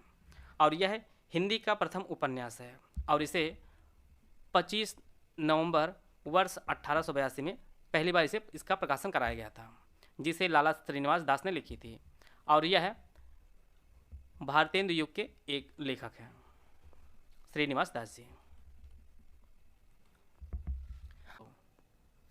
हिंदी भाषा के विकास का सही अनुक्रम आपको चुनना है। ऑप्शन आप लोग पढ़ लीजिए। जैसा कि आप लोग जानते हैं कि आदि जननी जो भाषा हमारी है वह संस्कृत है। सभी भाषाओं की जो जननी है वह संस्कृत है। इसके बाद विकास क्रम में आपका दूसरा जो स्थान आता है आपका पाली का आता है, इसके बाद प्राकृत का आता है और इसके बाद अपभ्रंश और बाद में हिंदी का क्रम आता है। तो हिंदी भाषा के विकास का जो सही अनुक्रम है वो आपका पाली, प्राकृत, अपभ्रंश और हिंदी है। इसका जो ऑप्शन ए है वह सही है। आते हैं अगला प्रश्न लो। कौरवी बोली कहाँ बोली जाती है? लखनऊ, प्रयागराज, बलिया या मेरठ? तो इसका जो सही आंसर है वो ऑप्शन डी मेरठ में। कौरवी बोली मेरठ में बोली जाती है। दिल्ली के आसपास क्षेत्रों में जो है यह बोली बोली जाती है। इसका जो ऑप्शन डी है वह सही है। यहाँ पे 4 वर्ण दिया गया है, इसमें आपको बताना है कौन सा वर्ण अग्रस्वर है, अ, ई, आ या उ। तो इसका जो सही आंसर है वो ऑप्शन बी ई जो है एक दीर्घ स्वर है। जीभ के प्रयोग के आधार पर स्वर 3 प्रकार के होते हैं। इनमें आपका अग्रस्वर है, मध्य स्वर है और पश्च स्वर है। और अग्रस्वर में आपका लघु ई आता है, इसके बाद दीर्घ ई आता है और ए और अ। तो ये आपके 4 वर्ण हैं जो आपके अग्रस्वर में आते हैं। तो इसका जो ऑप्शन बी है वह सही है। आते हैं अगला प्रश्न लो। मनु और श्रद्धा किस रचना के पात्र हैं? पद्मावत, गोदान, साकेत या कामायनी? तो इसका जो सही आंसर है वो ऑप्शन डी कामायनी के पात्र हैं मनु और श्रद्धा। यह अगर आपकी परीक्षा में पेपर टफ बनाएगा तब यह प्रश्न आपकी परीक्षा में पूछा सकता है। अगर नॉर्मल प्रश्न बनाएगा तो यह पूछा सकता है कामायनी किसकी रचना है? तो कामायनी आपके जयशंकर जी की रचना है। और यहाँ से प्रश्न एक और बार बार पूछता परीक्षा में आपके, इसके अध्याय का क्या नाम है? तो इसके अध्याय को सर्ग कहा जाता है। कामायनी के अध्याय को सर्ग कहा जाता है। और कामायनी में कुल कितने सर्ग हैं? तो कामायनी में कुल 15 सर्ग हैं। यह भी फैक्ट आप लोग नोट करते चलिएगा। और कामायनी के जो प्रकाशन किया गया था वह 1936 में इसका प्रकाशन किया गया था। तो हम लोग टोटल जान लेते हैं सारे फैक्ट एक बार फिर से। जयशंकर प्रसाद ने कामायनी रचना की है और इसमें मनु और श्रद्धा इसके पात्र हैं। और कामायनी में कुल 15 सर्ग हैं और इसका जो प्रकाशन हुआ था वो 1936 में इसका प्रकाशन किया गया था। आते हैं अगला प्रश्न लोग। भूतकाल कितने प्रकार के होते हैं? 6, 8, 4 या 3? तो इसका जो सही आंसर है वो ऑप्शन ए भूतकाल कुल 6 प्रकार के होते हैं। उनमें आपका सामान्य भूत, दूसरा आपका आसन्न भूत, तीसरा आपका अपूर्ण भूत, चौथा आपका पूर्ण भूत, पांचवा आपका संदिग्ध भूत और छठा आपका हेतु मद भूत। तो टोटल 6 प्रकार का भूतकाल होता है। सामान्य भूत, आसन्न भूत, अपूर्ण भूत, पूर्ण भूत, संदिग्ध भूत और हेतु मद भूत। टोटल 6 प्रकार के भूतकाल होते हैं। इसका जो ऑप्शन ए है वह सही है। श हा यह किस वर्ग के व्यंजन है? तालव्य, ऊष्म, अंतहस्त या ओष्ठ? तो इसका जो सही आंसर है वो ऑप्शन बी ये सभी जो वर्ण है ये आपके ऊष्म व्यंजन है। जिन वर्णों के उच्चारण में विशेष प्रकार की ऊष्म वायु निकलती है उन्हें ऊष्म व्यंजन कहा जाता है। इनमें यह 4 वर्ण आते हैं। श हा ये सभी आते हैं। इसका जो ऑप्शन बी है वह सही है। कंठ तालव्य किस वर्ण का उच्चारण स्थान है? यहाँ पे 4 वर्ण दिया गया है, आप लोग ऑप्शन पढ़ लीजिए। इसका जो सही आंसर है वो ऑप्शन बी ए का जो उच्चारण स्थान होता है वह कंठ तालव्य होता है और ए के साथ आय का भी जो उच्चारण स्थान होता है वो आपका कंठ तालव्य होता है। इसका जो ऑप्शन बी है वह सही है। विधि का विलोम आपको बताना है। पुराना, सिख, छले या निषेध? तो इसका जो सही आंसर है वो ऑप्शन डी निषेध। विधि का जो विलोम होता है वह निषेध होता है। विधि अर्थात किसी काम को करने की व्यवस्था आदि का तरीका या प्रणाली को विधि कहा जाता है और इसका जो विलोम होता है वह निषेध होता है। किसी काम को करने की व्यवस्था आदि का तरीका या प्रणाली में बाधा डालने या मना करना वो आपका निषेध होता है। इसका जो ऑप्शन डी है वह सही है। आते हैं अगला प्रश्न लोग। यहाँ पे आपको बताना है निर्वासित में प्रत्यय कौन सा है? इत, इक, सित या नहीं? तो इसका जो सही आंसर है वो ऑप्शन ए इत प्रत्यय है। निर्वासित शब्द में इत प्रत्यय है। इसका जो ऑप्शन ए है वह सही है। और निर्वासित का अर्थ होता है देश निकाला हुआ। इसका जो ऑप्शन ए है वह सही है। और जैसा कि आप जानते हैं प्रत्यय जो है किसी शब्द के अंत में लगता है। आते हैं अगला प्रश्न लोग, जलज शब्द किस प्रकार का शब्द है? रूढ़, योगी, योग रूढ़ या इनमें से कोई नहीं? तो इसका जो सही आंसर है वो ऑप्शन सी, जलज जो शब्द है यह एक रूढ़ शब्द है। यह आपका एक योग रूढ़ शब्द है। जो शब्द अन्य शब्दों के योग से बनते हों परंतु एक विशेष प्रकार का अर्थ देते हैं उन्हें योग रूढ़ शब्द कहते हैं। जैसे जलज है, जलज का अर्थ जो होता है आपका कमल होता है। इसी प्रकार का लंबोदर, आपका लंब धन उदर होता है और लंबोदर गणेश जी को कहा जाता है। इसी प्रकार से दशानन एक शब्द है, दस धन आनंद इसका विच्छेद होगा और दस धन आनंद आपका रावण को कहा जाता है। इसी प्रकार से जलज है आपका कमल कहा जाता है। तो जलज जो शब्द है वो आपका योग रूढ़ शब्द है। इसका जो ऑप्शन सी है वह सही है। यहाँ पे आपको तत्सम शब्द की पहचान करनी है, गृह, खीर, गाय और काजल। तो इसका जो सही आंसर है वो ऑप्शन ए, गृह जो शब्द है यह एक तत्सम शब्द है, अन्य सभी तद्भव हैं। हम लोग तत्सम इनका पहचान लेते हैं। खीर का जो तत्सम रूप होता है वो आपका क्षीर होता है, गाय का तत्सम रूप ग होता है और काजल का तत्सम रूप कज्जल होता है। तो इसका जो सही आंसर है वो ऑप्शन ए इसका सही आंसर है। आते हैं अगला प्रश्न लोग, थोड़ा जानने वाले के लिए एक शब्द क्या प्रयोग होता है? मूर्ख, बहुज्ञ, अज्ञ या अल्पज्ञ? तो इसका जो सही आंसर है वो ऑप्शन डी, अल्पज्ञ। थोड़ा जानने वाले के लिए एक शब्द जो प्रयोग होता है वह अल्पज्ञ होता है। यहाँ पे एक शब्द अज्ञ दिया है, अज्ञ का अर्थ होता है मूर्ख। आते हैं अगला प्रश्न लोग, यहाँ पे एक चिन्ह दिया गया है, इसमें आपको पहचानना है यह कौन सा चिन्ह है? योजक, अल्प विराम, हंस पद या अर्ध विराम? तो यह एक हंस पद जो है, यह जो चिन्ह है यह हंस पद का है या इसे त्रुटि बोधक के नाम से भी जाना जाता है। और यह अक्षर लिखने से कभी कभी हम लोगों से शब्द छूट जाता है तो वहाँ पर इसका प्रयोग किया जाता है। यदि परिश्रम करोगे तो उत्तीर्ण हो जाओगे। इस वाक्य में आपको पहचान करनी है यह किस प्रकार का वाक्य है? सरल वाक्य, संयुक्त वाक्य, मिश्र वाक्य, इनमें से कोई नहीं? तो यह एक मिश्र वाक्य का उदाहरण है। यदि परिश्रम करोगे तो उत्तीर्ण हो जाओगे। जिन वाक्यों में एक मुख्य या प्रधान वाक्य हो और उसके साथ दो या अन्य आश्रित वाक्य हों वे सभी मिश्र वाक्य के अंतर्गत आते हैं। इसका जो ऑप्शन सी है वह सही है। आते हैं अगला प्रश्न लोग, काम काज में कोरा होने का अर्थ आपको बताना है। अप्रिय लगना, काम समाप्त करना, काम ना जानना या कर्तव्यनिष्ठ होना? तो इसका जो सही आंसर है वो ऑप्शन सी, काम ना जानना। काम काज में कोरा होने का अर्थ होता है काम ना जानना होता है। इसका जो ऑप्शन सी है वह सही है। आते हैं अगला प्रश्न लोग, अगर मगर करने का अर्थ क्या होता है? कपट करना, व्यर्थ समय गंवाना, बहाने बनाना या इनमें से कोई नहीं?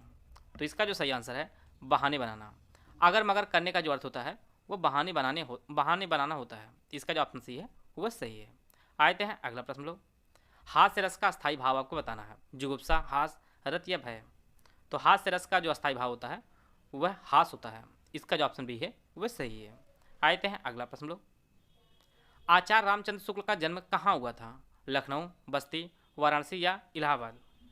तो इसका जो सही आंसर है वो ऑप्शन बी, बस्ती में जन्म हुआ था आचार्य रामचंद्र शुक्ल का। इसका जो ऑप्शन बी है वह सही है। और इनका जो जन्म है वह 11 अक्टूबर 1884 को इनका जन्म हुआ था और इनकी जो मृत्यु हुई थी वह 2 फरवरी 1941 को इनकी मृत्यु हुई थी। इनकी सबसे जो प्रसिद्ध रचना है उसका नाम चिंतामणि है। ये कई बार परीक्षा में पूछा गया है, इसको आप लोग नोट कर लीजिए। चिंतामणि की जो रचना है वो आचार्य राम शुक्ल जी ने की थी और इनका जो जन्म है वो बस्ती जिले में हुआ था, उत्तर प्रदेश के।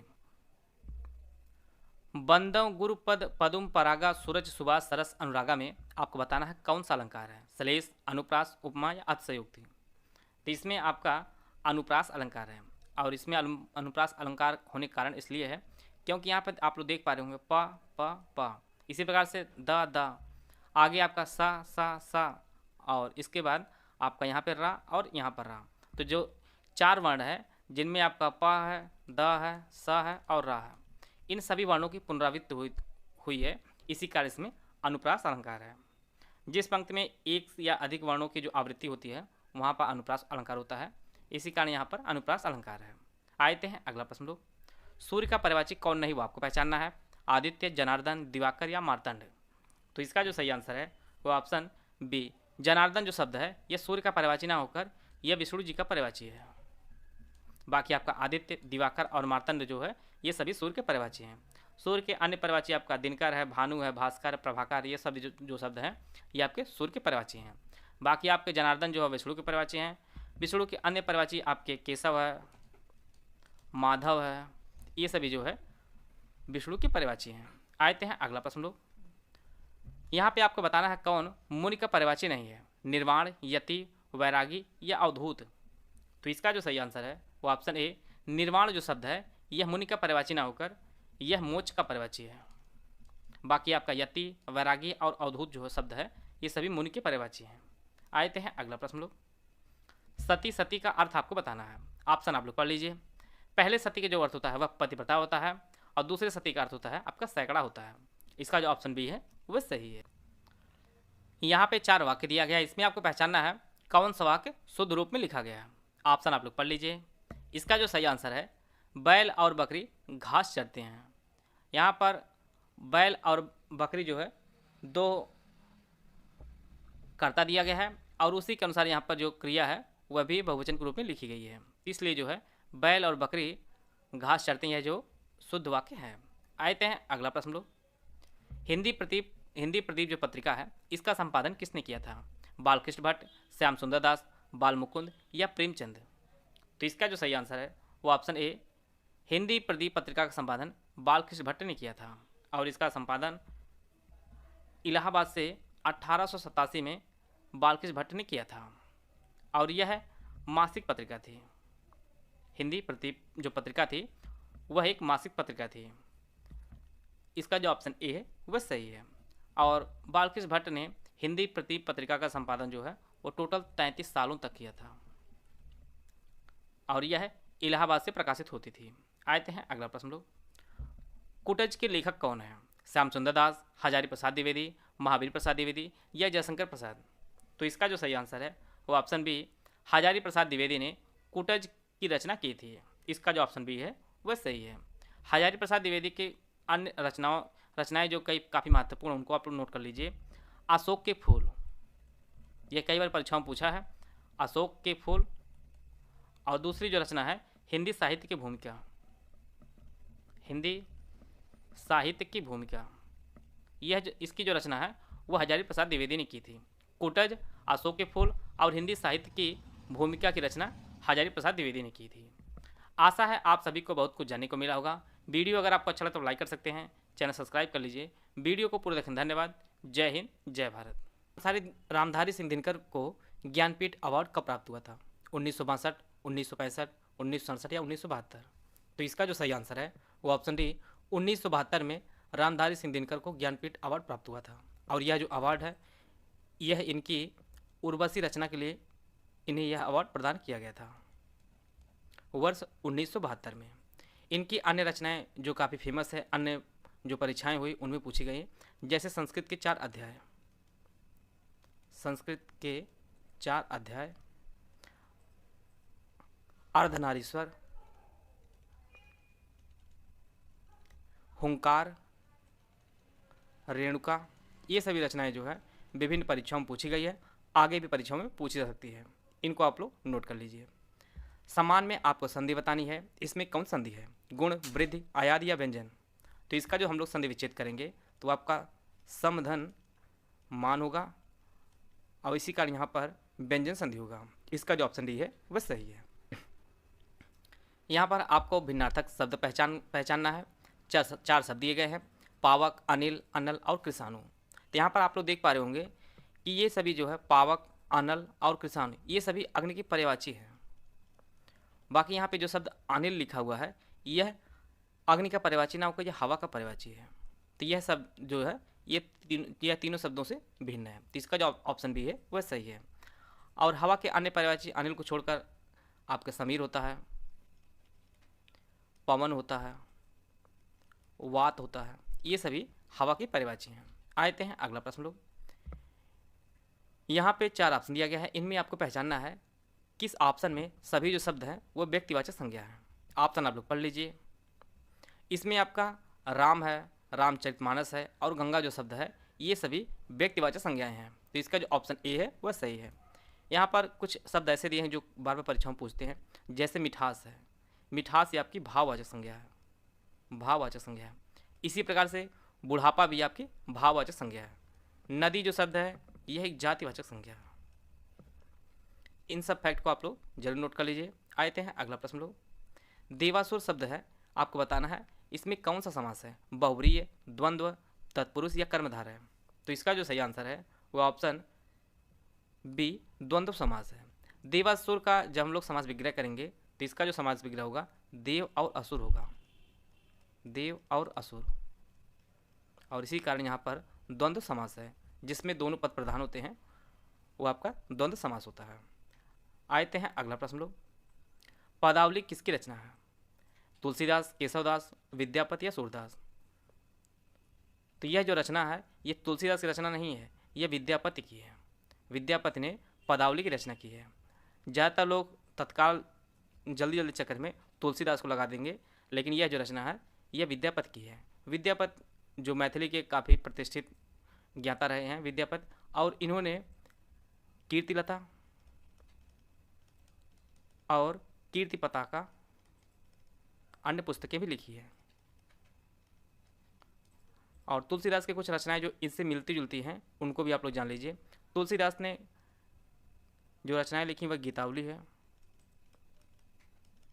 कवितावली है, और एक और रचना है दोहावली। यहाँ पर अवली बार बार आने से लोग सोचते हैं कि यह भी रचना तुलसीदास ने लिखी है, परंतु पदावली जो रचना है वह विद्यापति ने की है। इसका जो ऑप्शन सी है वह सही है। आते हैं अगला प्रश्न लोग। जा का उच्चारण स्थान आपको बताना है, कंठ है, तालब है, मूर्धन्य है या दंत है। तो इसका जो सही आंसर है वो ऑप्शन बी तालब है। जा का जो उच्चारण स्थान है वह तालब्य है, और तालब्य में कुछ और शब्द और जो वर्ण है वह बोले जाते हैं, जैसे आपका ह्रस्वई, दीर्घी, य, सा, आपका चा हुआ, छा हुआ, जा तो है ही आपका या और यहाँ जा, ये जो वर्ण है ये सभी तालब्य वर्ण है। इन्हें तालब्य स्थान से जो है उच्चारित किए जाते हैं। इसका जो ऑप्शन बी है वह सही है। आते हैं अगला प्रश्न लोग। कारक कितने प्रकार के होते हैं, 5, 4, 6 या 8। तो इसका जो सही आंसर है वह ऑप्शन डी 8। कारक 8 प्रकार के होते हैं। कर्ता कारक, कर्म, करण, संप्रदान, अपादान, संबंध, अधिकरण और आपका संबोधन। तो टोटल 8 कारक होते हैं। कर्ता कारक, कर्म कारक, करण कारक, संप्रदान कारक, अपादान कारक, संबंध कारक, अधिकरण कारक और संबोधन। तो टोटल 8 प्रकार के कारक होते हैं।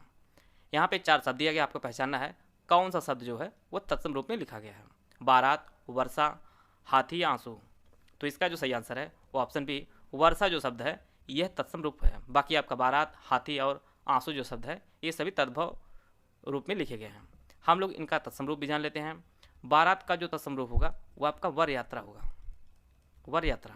इसी प्रकार का हाथी का जो तत्सम रूप होता है वह हस्ती होता है, और आंसू का जो तत्सम रूप होता है वह अश्रु होता है। आते हैं अगला प्रश्न लोग। यहाँ पर आपको बताना है प्रतिष्ठा, जल, चमक किस शब्द का अनेकार्थिक है, अनेकार्थी है। श्रेष्ठ, पानी, श्रद्धा या स्थविर। तो इसका जो सही आंसर है वो ऑप्शन बी पानी का अनेकार्थी जल, प्रतिष्ठा और चमक होता है। इसका जो ऑप्शन बी है वह सही है। यहाँ पर एक शब्द स्थविर दिया गया है। इसका जो अर्थ होता है बूढ़ा और व्यक्ति को जो है स्थविर कहा जाता है। आते हैं अगला प्रश्न लोग। पौ 12 होने का अर्थ आपको बताना है। ऑप्शन आप लोग पढ़ लीजिए। इसका जो सही आंसर है वो ऑप्शन सी लाभ ही लाभ होना होता है, अर्थ पौ 12 होना। इसका जो ऑप्शन सी है वह सही है। जैसा कि जिन्होंने महाभारत देखा होगा वहाँ पर शकुन इस शब्द का काफ़ी प्रयोग करता था। किस रस को रसराज कहा जाता है, श्रृंगार रस, वीर रस, शांत रस या करुण रस। तो इसका जो सही आंसर है वो ऑप्शन ए श्रृंगार रस को रसराज के नाम से जाना जाता है। इसका जो ऑप्शन ए है वो सही है। गीदड़ का स्त्रीलिंग आपको बताना है। ऑप्शन आप लोग पढ़ लीजिए। इसका जो सही आंसर है वो ऑप्शन डी गीदड़ी। गीदड़ का जो स्त्रीलिंग होता है वो गीदड़ी होता है। आते हैं अगला प्रश्न लोग। यह जो चिन्ह है यह कौन सा विराम चिन्ह है, विस्मयादि बोधक, अल्प विराम, योजक या रेखांकन। तो यह जो चिन्ह है यह आपका विस्मयादि बोधक चिन्ह है। इसका जो ऑप्शन ए है वह सही है। अलंकार कितने प्रकार के होते हैं, 3, 6, 4 या 8? तो हिंदी में अलंकार कुल 3 प्रकार के होते हैं। इसका जो ऑप्शन ए है वह सही है। आपका शब्दालंकार, दूसरा आपका अर्थालंकार और तीसरा आपका उभयालंकार। तो हिंदी में अलंकार जो है वो आपके 3 होते हैं। आते हैं अगला प्रश्न लोग। स्वर्ण का पर्यायवाची कौन नहीं हुआ, आपको पहचानना है। सैरेंद्री, सुवर्ण, कंचन या ताम्ररस? तो इसका जो सही आंसर है वो ऑप्शन ए सैरेंद्री जो शब्द है ये स्वर्ण का पर्यायवाची ना होकर ये द्रौपदी का पर्यायवाची है। द्रौपदी का पर्यायवाची है। बाकी आपके सुवर्ण, कंचन और ताम्ररस ये सभी स्वर्ण के पर्यायवाची हैं। द्रौपदी के अन्य पर्यायवाची भी आप लोग जान लीजिए। द्रौपदी के अन्य पर्यायवाची आपका कृष्णा है, पांचाली है, याज्ञसेनी है। ये सभी शब्द जो है वह द्रौपदी के पर्यायवाची हैं। आते हैं अगला प्रश्न लोग। यहाँ पे 4 शब्द दिया गया है, इसमें आपको बताना है कौन सिंह का पर्यायवाची नहीं है। मृगपति, कुंजर, केसरी या मृगराज? तो इसका जो सही आंसर है वो ऑप्शन बी कुंजर जो शब्द है यह सिंह का पर्यायवाची ना होकर यह हाथी का पर्यायवाची है। बाकी आपका मृगपति, केसरी और मृगराज ये सभी सिंह के पर्यायवाची हैं। आरति, आरती का सही अर्थ आपको बताना है। इसके लिए ऑप्शन दिया गया, आप लोग ऑप्शन पढ़ लीजिए। आरती का अर्थ होता है विराग, दुख, और आरती का जो अर्थ होता है वो धूप दिखाना होता है। जैसे हम लोग पूजा अर्चना करते हैं, आरती करते हैं अर्थात धूप दिखाते हैं। तो इसका जो ऑप्शन बी है वो सही है।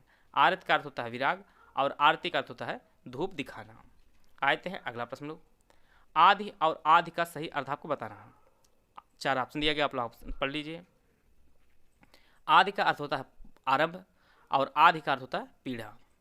तो इसका जो ऑप्शन बी है वो सही है। आदि का अर्थ आरंभ होता है और आदि का अर्थ पीड़ा होता है। अगला जो प्रश्न है, प्रकृति के चतुर चतेरे कवि कौन है? प्रेमचंद, सूर्यकांत त्रिपाठी निराला, जयशंकर प्रसाद या सुमित्रानंदन पंत? तो इसका जो सही आंसर है वो ऑप्शन डी सुमित्रानंदन पंत को प्रकृति के चतेरे कवि कहा जाता है। इसका जो ऑप्शन डी है वो सही है। और सुमित्रानंदन पंत छायावाद के प्रमुख 4 स्तंभों में से एक हैं और इन्हें वर्ष 1961 में पद्म भूषण से सम्मानित किया जा चुका है। पद्म भूषण से जो है सम्मानित किया गया था और वर्ष 1968 में इन्हें ज्ञानपीठ अवार्ड भी प्रदान किया गया था। इनकी रचना चिदम्बरा के लिए, और इनका जो जन्म है वो उत्तराखंड में इनका जन्म हुआ है। आते हैं अगला प्रश्न लोग। हिंदी की बोलियों के वर्गीकरण के आधार पर छत्तीसगढ़ी की बोली कौन सी है? यह जो प्रश्न कई बार परीक्षाओं में पूछा गया है, तो आगे आने वाली परीक्षाएं उनके लिए भी काफ़ी इंपॉर्टेंट यह प्रश्न बनता है। पश्चिमी हिंदी, पहाड़ी हिंदी, पूर्वी हिंदी या इनमें से कोई नहीं? तो इसका जो सही आंसर है वो ऑप्शन सी पूर्वी हिंदी। हिंदी भाषा की बोलियों के वर्गीकरण के आधार पर छत्तीसगढ़ी जो बोली है वो पूर्वी बोली है और यह हिंदी की एक उपबोली है, छत्तीसगढ़ी बोली। आते हैं अगला प्रश्न लोग। हिंदी भाषा जो है वह किस लिपि में लिखी जाती है? सौराष्ट्री, गुरुमुखी, देवनागरी या इनमें से कोई नहीं? तो हिंदी भाषा जो है वो आपकी देवनागरी लिपि में लिखी जाती है। इसका जो ऑप्शन सी है वो सही है।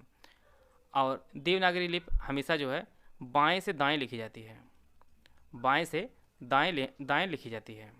और जितने भी यहाँ पे शब्द लिखे जाते हैं उनके ऊपर एक रेखा खींची जाती है इस प्रकार से, और इसे सिरोरेखा के नाम से जाना जाता है। सिरोरेखा के नाम से जाना जाता है और यह बाएं से दाएं की ओर लिखी जाती है। आते हैं अगला प्रश्न लोग। काल कितने प्रकार के होते हैं? 5, 4, 6 या 3? तो इसका जो सही आंसर है ऑप्शन डी काल कुल 3 प्रकार के होते हैं। भूतकाल, वर्तमान काल और भविष्य काल। तो काल टोटल 3 प्रकार के होते हैं। आते हैं अगला प्रश्न हम लोग। अधुनातन का विलोम क्या होगा? प्राचीन, भूतकालीन, पुरातन या विगतकालीन? तो इसका जो सही आंसर है वो ऑप्शन सी पुरातन होता है। अधुनातन का विलोम पुरातन होता है। इसका जो ऑप्शन सी है वह सही है। अधुनातन का जो अर्थ होता है वह आपका तत्काल, नवीन, ये सभी जो है अधुनातन के अर्थ होते हैं। पुरातन का जो अर्थ होता है वह प्राचीन होता है। एक चीज़ आप लोग जान लीजिए कि विलोम में जो है हमेशा देखा जाता है कि तत्सम अगर शब्द है तो उसका जो विलोम होगा वह तद्भव होगा। अगर शब्द जो है तद्भव है तो उसका जो विलोम होगा वह तद्भव शब्द ही होगा। इसको आप लोग जरूर ध्यान दीजिएगा। आते हैं अगला प्रश्न लोग। यहाँ पे 4 शब्द दिया गया, इसमें आपको पहचानना है किसकी वर्तनी जो है वो सही है। बारात, श्रृंगार, उज्ज्वल और आध्यात्मिक। तो इसका जो सही आंसर है वो ऑप्शन ए बारात जो शब्द है यह एक शुद्ध वर्तनी का शब्द है। अन्य जो शब्द दिए गए हैं उनमें त्रुटियां हैं, इनका हम लोग शुद्ध स्वरूप देख लेते हैं। श्रृंगार को जो शुद्ध स्वरूप में हम लोग लिखेंगे तो वह इस प्रकार का लिखेंगे। इसी प्रकार से उज्ज्वल का जो शुद्ध रूप होगा वह इस प्रकार का होगा, और आध्यात्मिक में एक प्रत्यय से जो है वह आध्यात्मिक हो जाएगा, आध्यात्मिक इस प्रकार का। ध्रुव स्वामिनी नाटक के लेखक कौन है? सुमित्रानंद पंत, जयशंकर प्रसाद, भारतेंदु हरिश्चंद्र या सच्चिदानंद हीरानंद वात्सायन? तो इसका जो सही आंसर है वो ऑप्शन बी, जयशंकर प्रसाद ने ध्रुव स्वामिनी नाटक की जो है रचना की थी। इसका जो ऑप्शन बी है वो सही है। इसके साथ जयशंकर प्रसाद जी ने अनेक रचनाएं की हैं, जिनमें आपका आंसू है, लहर है, झरना है, और सबसे जो इनकी फेमस कृति है आपकी कामायनी है। इन सभी की रचना जयशंकर प्रसाद जी ने की थी। आते हैं अगला प्रश्न लोग। कमल के फूल पर भंवरे मंडराते हैं, इसमें आपको बताना है कौन जो है भंवरा का पर्यायवाची नहीं है, मधुकर, अल, जलज या भ्रमर? तो इसका जो सही आंसर है वो ऑप्शन सी, जलज जो है यह भंवरे का पर्यायवाची ना होकर यह कमल का पर्यायवाची है, कमल का पर्यायवाची है। बाकी आपका मधुकर, अल और भ्रमर ये सभी जो है भंवरे के पर्यायवाची हैं। भंवरे के अन्य पर्यायवाची भी आप लोग जान लीजिए, जैसे षटपद, भृंग, चंचरीक, ये सभी जो है भंवरे के पर्यायवाची हैं। इसका जो ऑप्शन सी है वह सही है। आते हैं अगला प्रश्न लोग। निम्नलिखित में कौन सा वर्तमान काल का भेद नहीं है? तात्कालिक वर्तमान, पूर्ण वर्तमान, संदिग्ध वर्तमान या हेतु हेतु मद वर्तमान? तो इसका जो सही आंसर है वो ऑप्शन डी, हेतु हेतु मद वर्तमान जो है यह वर्तमान काल का भेद नहीं है। जैसा कि हम लोग जानते हैं कि जो काल है वो 3 प्रकार के हैं, वर्तमान काल, भूतकाल और भविष्य काल, जिनमें वर्तमान काल के कुल 5 भेद हैं। इनमें आपका तात्कालिक वर्तमान है, पूर्ण वर्तमान है, संदिग्ध वर्तमान है, चौथा जो प्रकार होता है वो आपका सामान्य वर्तमान होता है, सामान्य वर्तमान, और अंतिम जो बचता है आपका वह अपूर्ण वर्तमान है, अपूर्ण वर्तमान काल। तो वर्तमान काल के 5 भेद हैं, तात्कालिक, पूर्ण, अपूर्ण, संदिग्ध और सामान्य। इसका जो ऑप्शन डी है वह सही है। अगला जो प्रश्न है, स्वावलंबी होने के लिए सही मुहावरा क्या है? पाँव बारह होना, पानी फेर देना, पैरों पर खड़ा होना या फूंक फूंक कर पैर रखना? तो इसका जो सही आंसर है वो ऑप्शन सी, स्वावलंबी होने का जो अर्थ होता है वो पैरों पर खड़ा होना होता है। इसका जो ऑप्शन सी है वह सही है। आते हैं अगला प्रश्न लोग। लाभ ही लाभ अर्थ के लिए सही लोकोक्ति क्या है? 5 उंगलियां घी में, 5 उंगलियां बराबर नहीं होती, नेकी कर और कुएं में डाल या नेकी और पूछ पूछ? तो इसका जो सही आंसर है वो ऑप्शन ए, 5 उंगलियां घी में है, वह लाभ ही लाभ का अर्थ होता है। इसका जो ऑप्शन ए है वह सही है। आते हैं अगला प्रश्न लोग। अमेंडमेंट का सही हिंदी में अनुवाद क्या होता है? शोधन, संशोधन, अनुज्ञापन या समाशोधन? तो यह कई परीक्षाओं में जो है अंग्रेजी से हिंदू ट्रांसलेशन जो वर्ड आते हैं उसके लिए रखा गया है। जिनका भी वीडियो एग्जाम का पेपर है उनमें यह जो प्रश्न, इस प्रकार के प्रश्न आपको देखने को मिलेंगे। तो अमेंडमेंट का जो अर्थ होता है वह आपका संशोधन होता है। आप लोगों ने कई बार सुना होगा कि संविधान में संशोधन होता है, कॉन्स्टिट्यूशन जो अमेंडमेंट होता है वो आपका संशोधन होता है। इसका जो ऑप्शन बी है वह सही है। अमेंडमेंट का जो अर्थ होता है आपका संशोधन होता है। आते हैं अगला प्रश्न लोग। दिन दीन शब्द का सही अर्थ का आपको युग्म पहचानना है। ऑप्शन आप लोग पढ़ लीजिए। दिन का जो अर्थ होता है वो आपका दिवस होता है, और दीन का जो अर्थ होता है वो आपका गरीब होता है। इसका जो ऑप्शन ए है वह सही है। आते हैं अगला प्रश्न लोग। यहाँ पे 4 वाक्य दिया गया, इसमें आपको पहचानना है कौन सा जो वाक्य है वो भाववाच्य है। ऑप्शन आप लोग पढ़ लीजिए। इसका जो सही आंसर है वो ऑप्शन सी, मोहन से बैठा नहीं जाता, यह जो है एक भाववाच्य का उदाहरण है। जैसा कि हम लोग जानते हैं कि वाच्य जो है, वाच्य कुल 3 प्रकार का होता है। एक आपका कर्तृवाच्य होता है, कर्तृवाच्य, दूसरा आपका कर्मवाच्य और तीसरा आपका भाववाच्य होता है। जिन शब्दों में ना तो कर्ता और कर्म की प्रधानता नहीं होती है, केवल क्रिया या भाव प्रधान होता है, वहाँ पर जो है भाववाच्य होता है। जैसे मुझसे चला नहीं जाता, मुझसे पढ़ा नहीं जाता, ये जो शब्द है ये सभी भाववाच्य के उदाहरण हैं। यहाँ पर अन्य जो वाक्य उनको हम लोग देख लेते हैं। मोहन पुस्तक पढ़ता है, तो मोहन जो है यहाँ पर कर्तृवाच्य है। इसी प्रकार से श्याम पत्र पढ़ता है, तो यहाँ पर भी इस वाक्य में कर्तृवाच्य है। उसके द्वारा पत्र लिखा जाता है, तो यहाँ पर जो है सारा जो प्रभाव वह पत्र के ऊपर पड़ रहा है, इसलिए यहाँ पर कर्मवाच्य होगा। आते हैं अगला प्रश्न लोग। मैंने विद्यालय नहीं जाना है, वाक्य में अशुद्ध अंश आपको पहचानना है। मैंने विद्यालय जाना है, तो इसका जो सही आंसर है वो ऑप्शन ए, मैंने जो शब्द यहाँ पर लिखा गया है, यहाँ पर सर्वनाम की त्रुटि है। यहाँ पर सर्वनाम की त्रुटि है। मैंने की जगह पर मुझे विद्यालय जाना है, इस प्रकार जो है इसका शुद्ध रूप होगा मुझे विद्यालय जाना है। इसका जो ऑप्शन ए है वह सही है। आते हैं अगला प्रश्न लोग। आदिकाल को वीर गाथा काल किसने कहा है?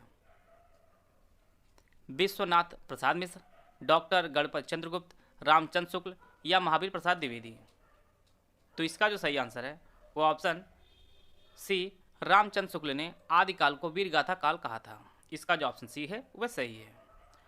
और विश्व प्रसाद मिश्र ने आदिकाल को वीर काल कहा था, वीर काल कहा था। और इनके अतिरिक्त महावीर प्रसाद द्विवेदी ने आदिकाल को बीज वपन काल कहा था, बीज वपन काल कहा था। पीला, जलज, चावल या दूध वाला। तो इसका जो सही आंसर है वो ऑप्शन बी, जलज जो शब्द है यह योग रूढ़ शब्द है। दो शब्दों को योग से जो बने हों और जिनका अर्थ विशेष होता है वे योग रूढ़ शब्द होते हैं। जैसे जलज का जो अर्थ होता है वह आपका कमल होता है। इसी प्रकार से नीलकंठ,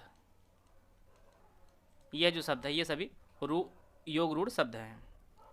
नीलकंठ हुआ आपका, गिरधर हुआ, पीताम्बर हुआ, ये सभी जो शब्द हैं वो आपके योग रूढ़ शब्द हैं। इसका जो अर्थ होता है वह अन्य होता है, विशेष होता है। आते हैं अगला प्रश्न लोग। बैलगाड़ी में समास कौन सा है? द्वंद्व, द्विगु, अव्ययी भाव या तत्पुरुष।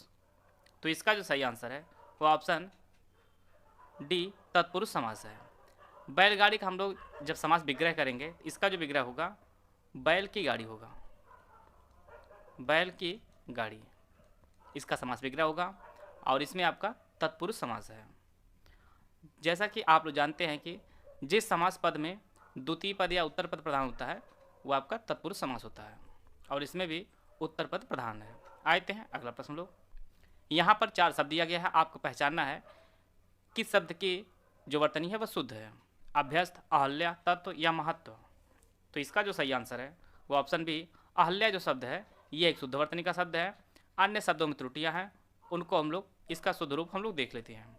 अभ्यस्त का जो शुद्ध रूप होगा वह कुछ इस प्रकार का होगा, अभ्यस्त होगा। इसी प्रकार से तत्व का जो शुद्ध रूप होगा वो आपका तत्व होगा।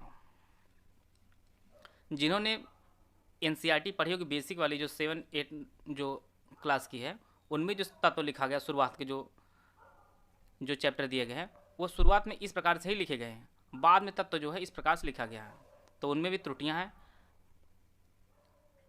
तो इसका जो शुद्ध रूप होगा वो आपका वह इस प्रकार का होगा, तत्व होगा। इसी प्रकार से महत्व का जो शुद्ध रूप होगा वह महत्व होगा, इस प्रकार से इसका शुद्ध रूप है। इसमें जो है डबल ता का प्रयोग होगा। अहल्या जो इसमें शुद्ध रूप लिखा है। आते हैं अगला प्रश्न लोग। अशुद्ध पर्यायवाची जो है समूह का आपका चयन करना है। आप लोग ऑप्शन पढ़ लीजिए। इसका जो सही आंसर है वो ऑप्शन डी, पीयूष, सुधा और दृग जो है इसका जो समूह है वह सही नहीं है। बाकी सबका समूह जो है वह सही है। पीयूष और सुधा जो है ये अमृत के पर्यायवाची हैं। बाकी दृग जो है वह आँख का पर्यायवाची है। बाकी जितने भी ऑप्शन दिए गए हैं वे सभी एक समान है। जैसे अरविंद, कंज और नलिन जो है यह आपके कमल के पर्यायवाची हैं, कमल के तीनों पर्यायवाची हैं। इसी प्रकार से आगार, निलय, धाम ये सभी घर के पर्यायवाची हैं। और दस्यु, मोसक और खनक ये आपके चोर के पर्यायवाची हैं।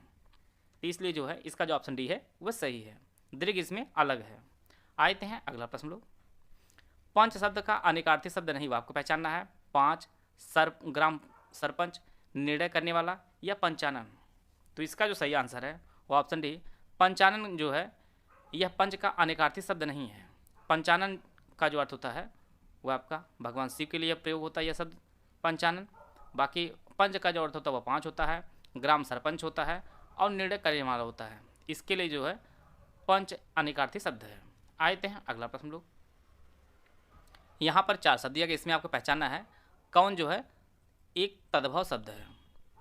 आंसू, एकत्र, वानर या उच्च। तो इसका जो सही आंसर है वो ऑप्शन ए, आंसू जो शब्द है यह एक तद्भव शब्द है। बाकी अन्य जो है वो सभी तत्सम है। आंसू का जो तत्सम रूप होगा वह अश्रु होगा। अश्रु जो है वो आंसू का तत्सम रूप है। आते हैं अगला प्रश्न लोग। वह कल मुझसे मिलने आएगी। इसमें आपको बताना है कि वह कौन सा सर्वनाम है। कौन सा सर्वनाम है, उत्तम पुरुष, मध्यम पुरुष, अन्य पुरुष या इनमें से कोई नहीं। तो इसका जो सही आंसर है वो ऑप्शन सी, वह जो है यह अन्य पुरुषवाचक जो है सर्वनाम है। इसके अतिरिक्त अन्य पुरुषवाचक जो सर्वनाम होते हैं वह आपका वे होता है, इसने होता है, ये सभी जो है अन्य पुरुष जो है सर्वनाम होते हैं। जैसा कि आप लोग जानते हैं कि पुरुषवाचक सर्वनाम 3 प्रकार के होते हैं, उत्तम पुरुष, मध्यम पुरुष और अन्य पुरुष। मध्यम पुरुष के अंतर्गत आपके तुम है, आप है, ये सभी जो मध्यम पुरुष। और उत्तम पुरुष वाचक जो सर्वनाम होते हैं उनमें आपका मैं आता है और हम आते हैं। आते हैं अगला प्रश्न लोग। जड़ का विलोम आपको पहचानना है, जल, मूर्ख, अज्ञ या चेतन। तो इसका जो सही आंसर है वो ऑप्शन डी, जड़ का जो अर्थ होता है वह मूर्ख होता है और इसका जो विलोम होगा वो आपका चेतन होगा। इसका जो ऑप्शन डी है वह सही है। आते हैं अगला प्रश्न लोग। व्यय है, यहाँ पे 4 शब्द दिया गया है, भारत, खंड और समाज। तो इसका जो सही आंसर है वो ऑप्शन सी, और जो है यह एक अव्यय है। ऐसे शब्द जिनमें लिंग, वचन, पुरुष, कारक आदि का कोई भी प्रभाव नहीं पड़ता है वे अव्यय कहलाते हैं। और अव्यय सदैव अपरिवर्तित रहते हैं, जैसे जब हुआ, तब हुआ, लेकिन, परंतु, किंतु, ये सभी जो शब्द हैं ये सभी अव्यय हैं। इसका जो ऑप्शन सी है वह सही है। आते हैं अगला प्रश्न लोग। यहाँ पे 4 शब्द दिया गया, इसमें आपको पहचानना है कौन एक तद्भव है, चूर्ण, छिद्र, ज्ञान या बहु। तो इसका जो सही आंसर है वो ऑप्शन डी, बहु जो शब्द है यह एक तद्भव शब्द है और इसका जो तत्सम रूप होगा वो वधु होगा। बाकी चूर्ण, छिद्र और ज्ञान ये सभी जो है तत्सम शब्द है। अगला जो प्रश्न है, राम धीरे धीरे पढ़ता है। इसमें आपको बताना है धीरे धीरे शब्द क्या है, यह एक संज्ञा है, सर्वनाम है, विशेषण है या क्रिया विशेषण है। तो इसका जो सही आंसर है वो ऑप्शन डी, यह एक जो है क्रिया विशेषण है। धीरे धीरे जो है यह एक क्रिया विशेषण है। जिस शब्द से क्रिया की विशेषता का पता चले वह क्रिया विशेषण होता है। जैसा कि आप लोग देख पा रहे होंगे यहाँ पर पढ़ना एक क्रिया है और इसकी जो विशेषता है वह धीरे धीरे शब्द से हो रही है, तो इस कारण जो है यह एक क्रिया विशेषण है। इसका जो ऑप्शन डी है वह सही है। मेरे तो गिरधर गोपाल दूसरों न कोई, जाके सिर मोर मुकुट मेरो पति सोई। इसमें आपको बताना है कौन सा रस है, शांत रस, श्रृंगार रस, करुण रस या हास्य रस। तो इसका जो सही आंसर है वो ऑप्शन बी, इसमें जो है श्रृंगार रस है। और यह जो पद है, इस पद की जो रचना है वह मीरा जी ने की है। मीरा जी ने की है। मेरे तो गिरधर गोपाल दूसरों न कोई। इसका जो ऑप्शन बी है वह सही है। पुरोहित में कौन सा उपसर्ग है, हित, पुर, प या पुरः। तो इसका जो सही आंसर है वो ऑप्शन डी, इसमें जो है पुरः उपसर्ग है। पुरोहित में पुरः उपसर्ग है। और पुरोहित जो है जो लोग धार्मिक अनुष्ठान कराते हैं उन्हें पुरोहित कहा जाता है। इसकी कुछ पर्यायवाची भी आप लोग जान लीजिए। इसकी जो पर्यायवाची है वह ब्राह्मण होती है, द्विज होती है, विप्र और वेदज्ञ, ये सभी जो है पुरोहित के पर्यायवाची हैं। आते हैं अगला प्रश्न लोग। जो लड़का कमरे में बैठा है वह मेरा भाई है। इसमें आपको बताना है यह किस प्रकार का वाक्य है, सरल वाक्य है, मिश्रित वाक्य है, संयुक्त वाक्य है, इनमें से कोई नहीं। तो इसका जो सही आंसर है वो ऑप्शन बी, यह जो है एक मिश्रित वाक्य का उदाहरण है। जो लड़का कमरे में बैठा है वह मेरा भाई है। जिन वाक्यों में 2 या 2 से अधिक जो है स्वतंत्र साधारण वाक्य हों या प्रधान उपवाक्य हों वे मिश्रित वाक्य कहलाते हैं। इसमें आप लोग देख पा रहे होंगे जो लड़का कमरे में बैठा है यह एक आश्रित उपवाक्य है और वह मेरा भाई है यह एक प्रधान उपवाक्य है। तो इस कारण जो है यहाँ पर मिश्रित उपवाक्य होगा। यह मिश्रित उपवाक्य जो है वह उदाहरण है। आते हैं अगला प्रश्न लोग। बहादुर जो शब्द है वह किस भाषा का शब्द है, अरबी, तुर्की, अंग्रेजी या पुर्तगाली। तो इसका जो सही आंसर है वो ऑप्शन बी, यह जो है एक तुर्की भाषा का शब्द है बहादुर। इसके अतिरिक्त जैसे आपका कैंची वाला शब्द, कैंची, चम्मच, कालीन, काबू, ये जो शब्द हैं ये सभी तुर्की भाषा के शब्द हैं। घनानंद किस धारा के कवि हैं? रीतिबद्ध, रीत सिद्ध, रीत मुक्त या आधुनिक काल? तो इसका जो सही आंसर है, घनानंद जो है वह रीत मुक्त धारा के कवि हैं। इसका जो ऑप्शन सी है वह सही है। जैसा कि हम लोग जानते हैं कि रीत काल जो है कुल 3 भागों में विभाजित था। एक आपका रीतबद्ध था, दूसरा आपका रीत सिद्ध और तीसरा आपका रीत मुक्त। रीतबद्ध में आपके केशवदास जी, केशवदास, सेनापति, मतीराम, देव, भिखारी दास, ये सभी जो है वह रीतिबद्ध के कवि थे। रीत सिद्ध के अंतर्गत आपके बिहारी लाल थे, बिहारी लाल, और रीत मुक्त के तहत आपके घनानंद, इनके अलावा आपके बोधा, ठाकुर और आलम थे। ये सभी जो है वह रीत मुक्त धारा के कवि हैं। घनानंद ने कुछ किताबें लिखी हैं, जैसे आपके सुजान हित, सुजान हित और सुजान सागर, ये सभी जो है घनानंद ने लिखी है। जयशंकर प्रसाद का जन्म कब हुआ था? 1870, 1875, 1880 या 1889?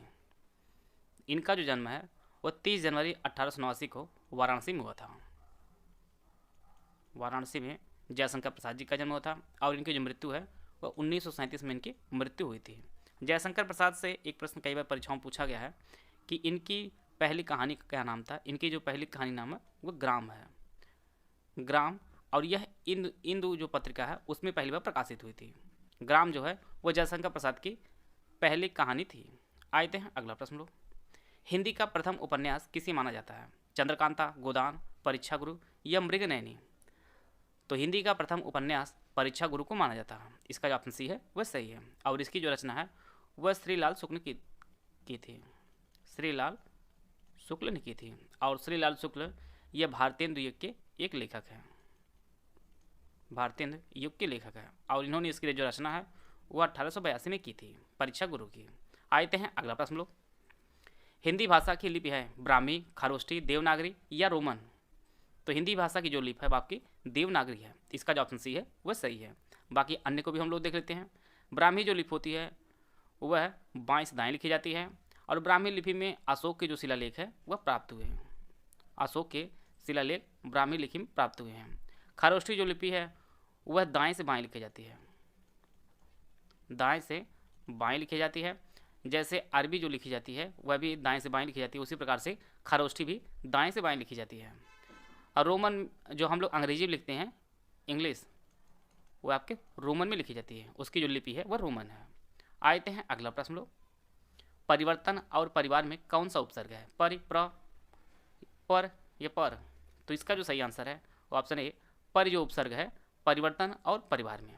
इसका जो ऑप्शन ए है वह सही है। आते हैं अगला प्रश्न लोग।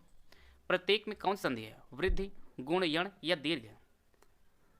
तो प्रत्येक का जो संधि विच्छेद होगा प्रतिधन 1 होगा,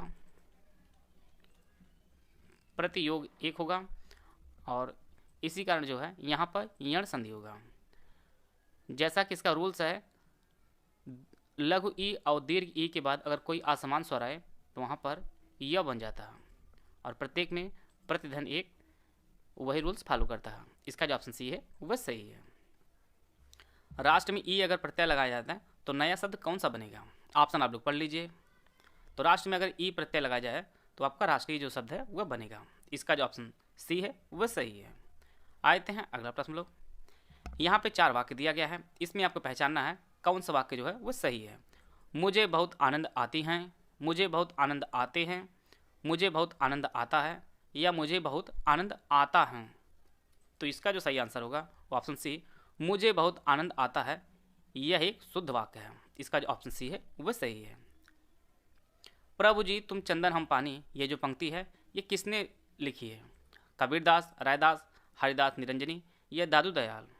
तो यह जो पंक्ति है वह रैदास जी की है। इसका जो ऑप्शन बी है वह सही है। और रैदास जी का भी जन्म आप लोग जान लीजिए, इनका भी जन्म जो है वह वाराणसी में हुआ है। ज़्यादातर कवियों का जो जन्म है वह वाराणसी में ही हुआ, जो काफ़ी फेमस है, इसीलिए वाराणसी काफ़ी प्रसिद्ध रहा है आदिकाल से ही। और यहाँ पे प्रश्न एक जीएस का बनता है।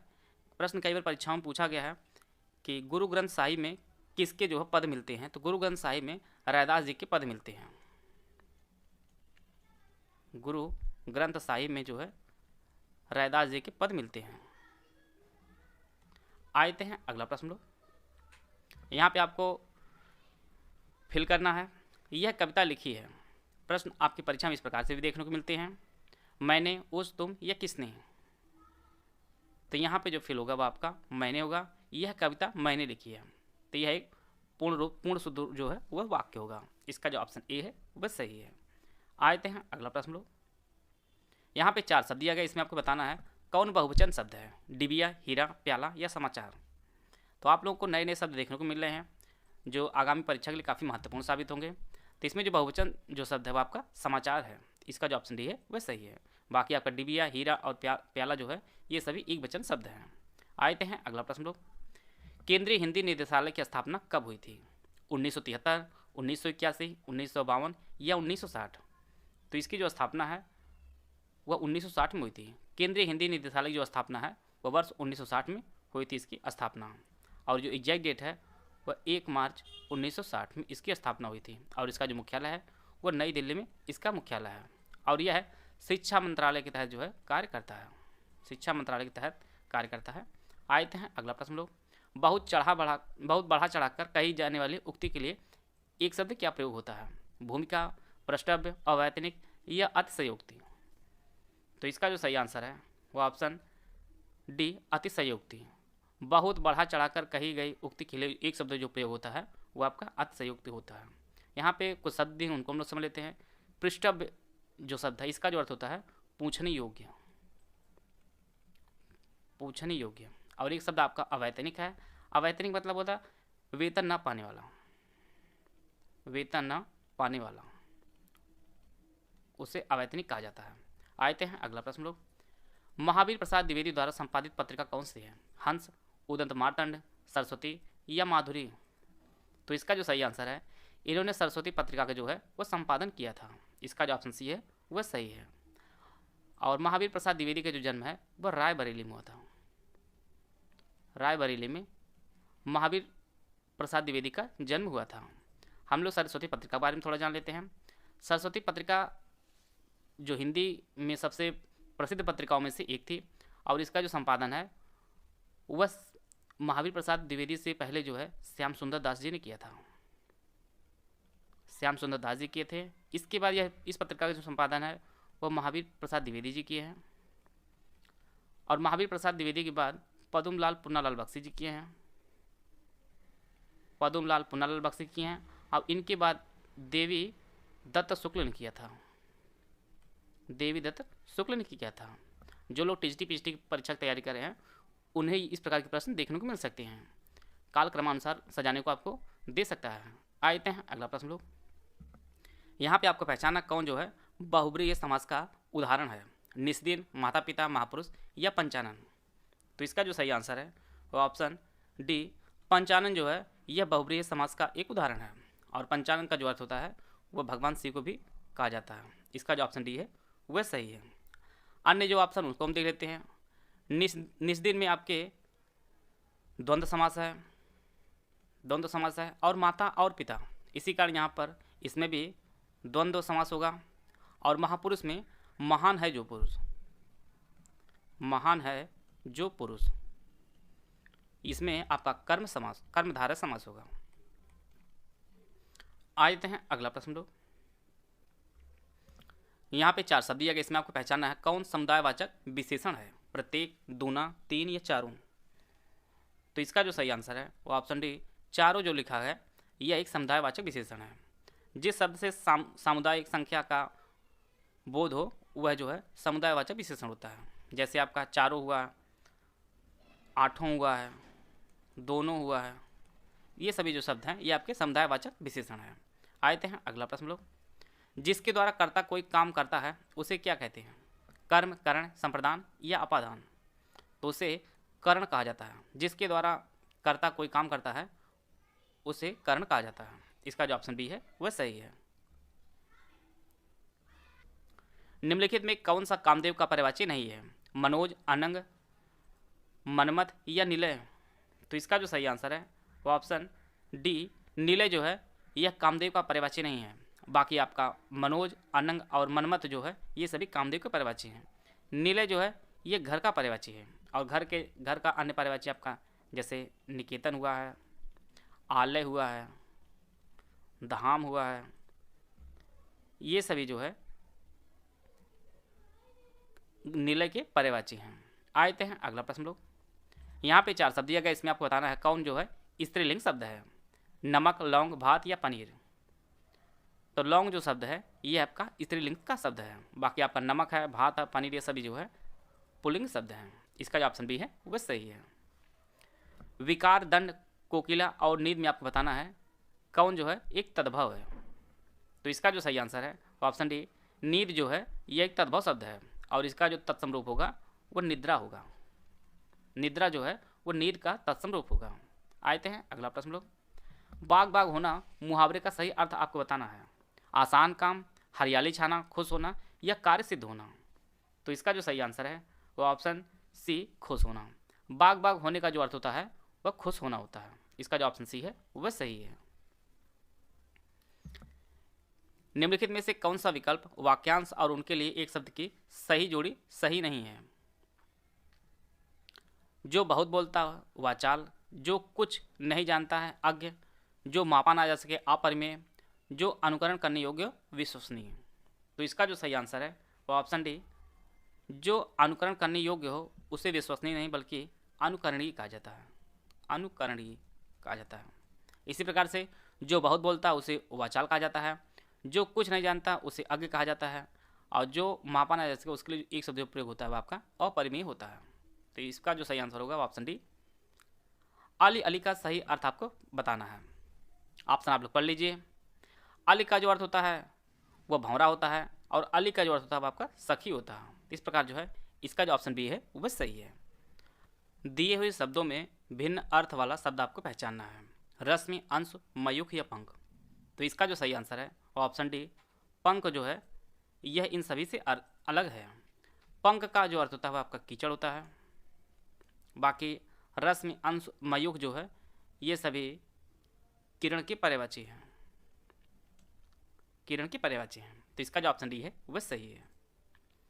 विशिष्टाद्वैतवाद के प्रवर्तक कौन थे?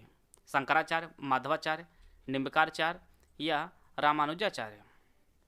तो इसका जो सही आंसर है वो ऑप्शन डी रामानुजाचार्य जो है वह विशिष्टाद्वैतवाद के प्रवर्तक थे। इसका जो ऑप्शन डी है वह सही है। शंकराचार्य जो थे वह अद्वैतवाद के प्रवर्तक थे। माधवाचार्य द्वैतवाद के, और निम्बार्काचार्य आपके द्वैताद्वैत के थे। द्वैत के प्रवर्तक थे। तो टोटल हम लोग 200 प्रश्न जो है आज कंप्लीट कर लिए हैं। आप सभी को बहुत कुछ जानने को मिला होगा। वीडियो को पूरा देखने धन्यवाद। जय हिंद, जय भारत।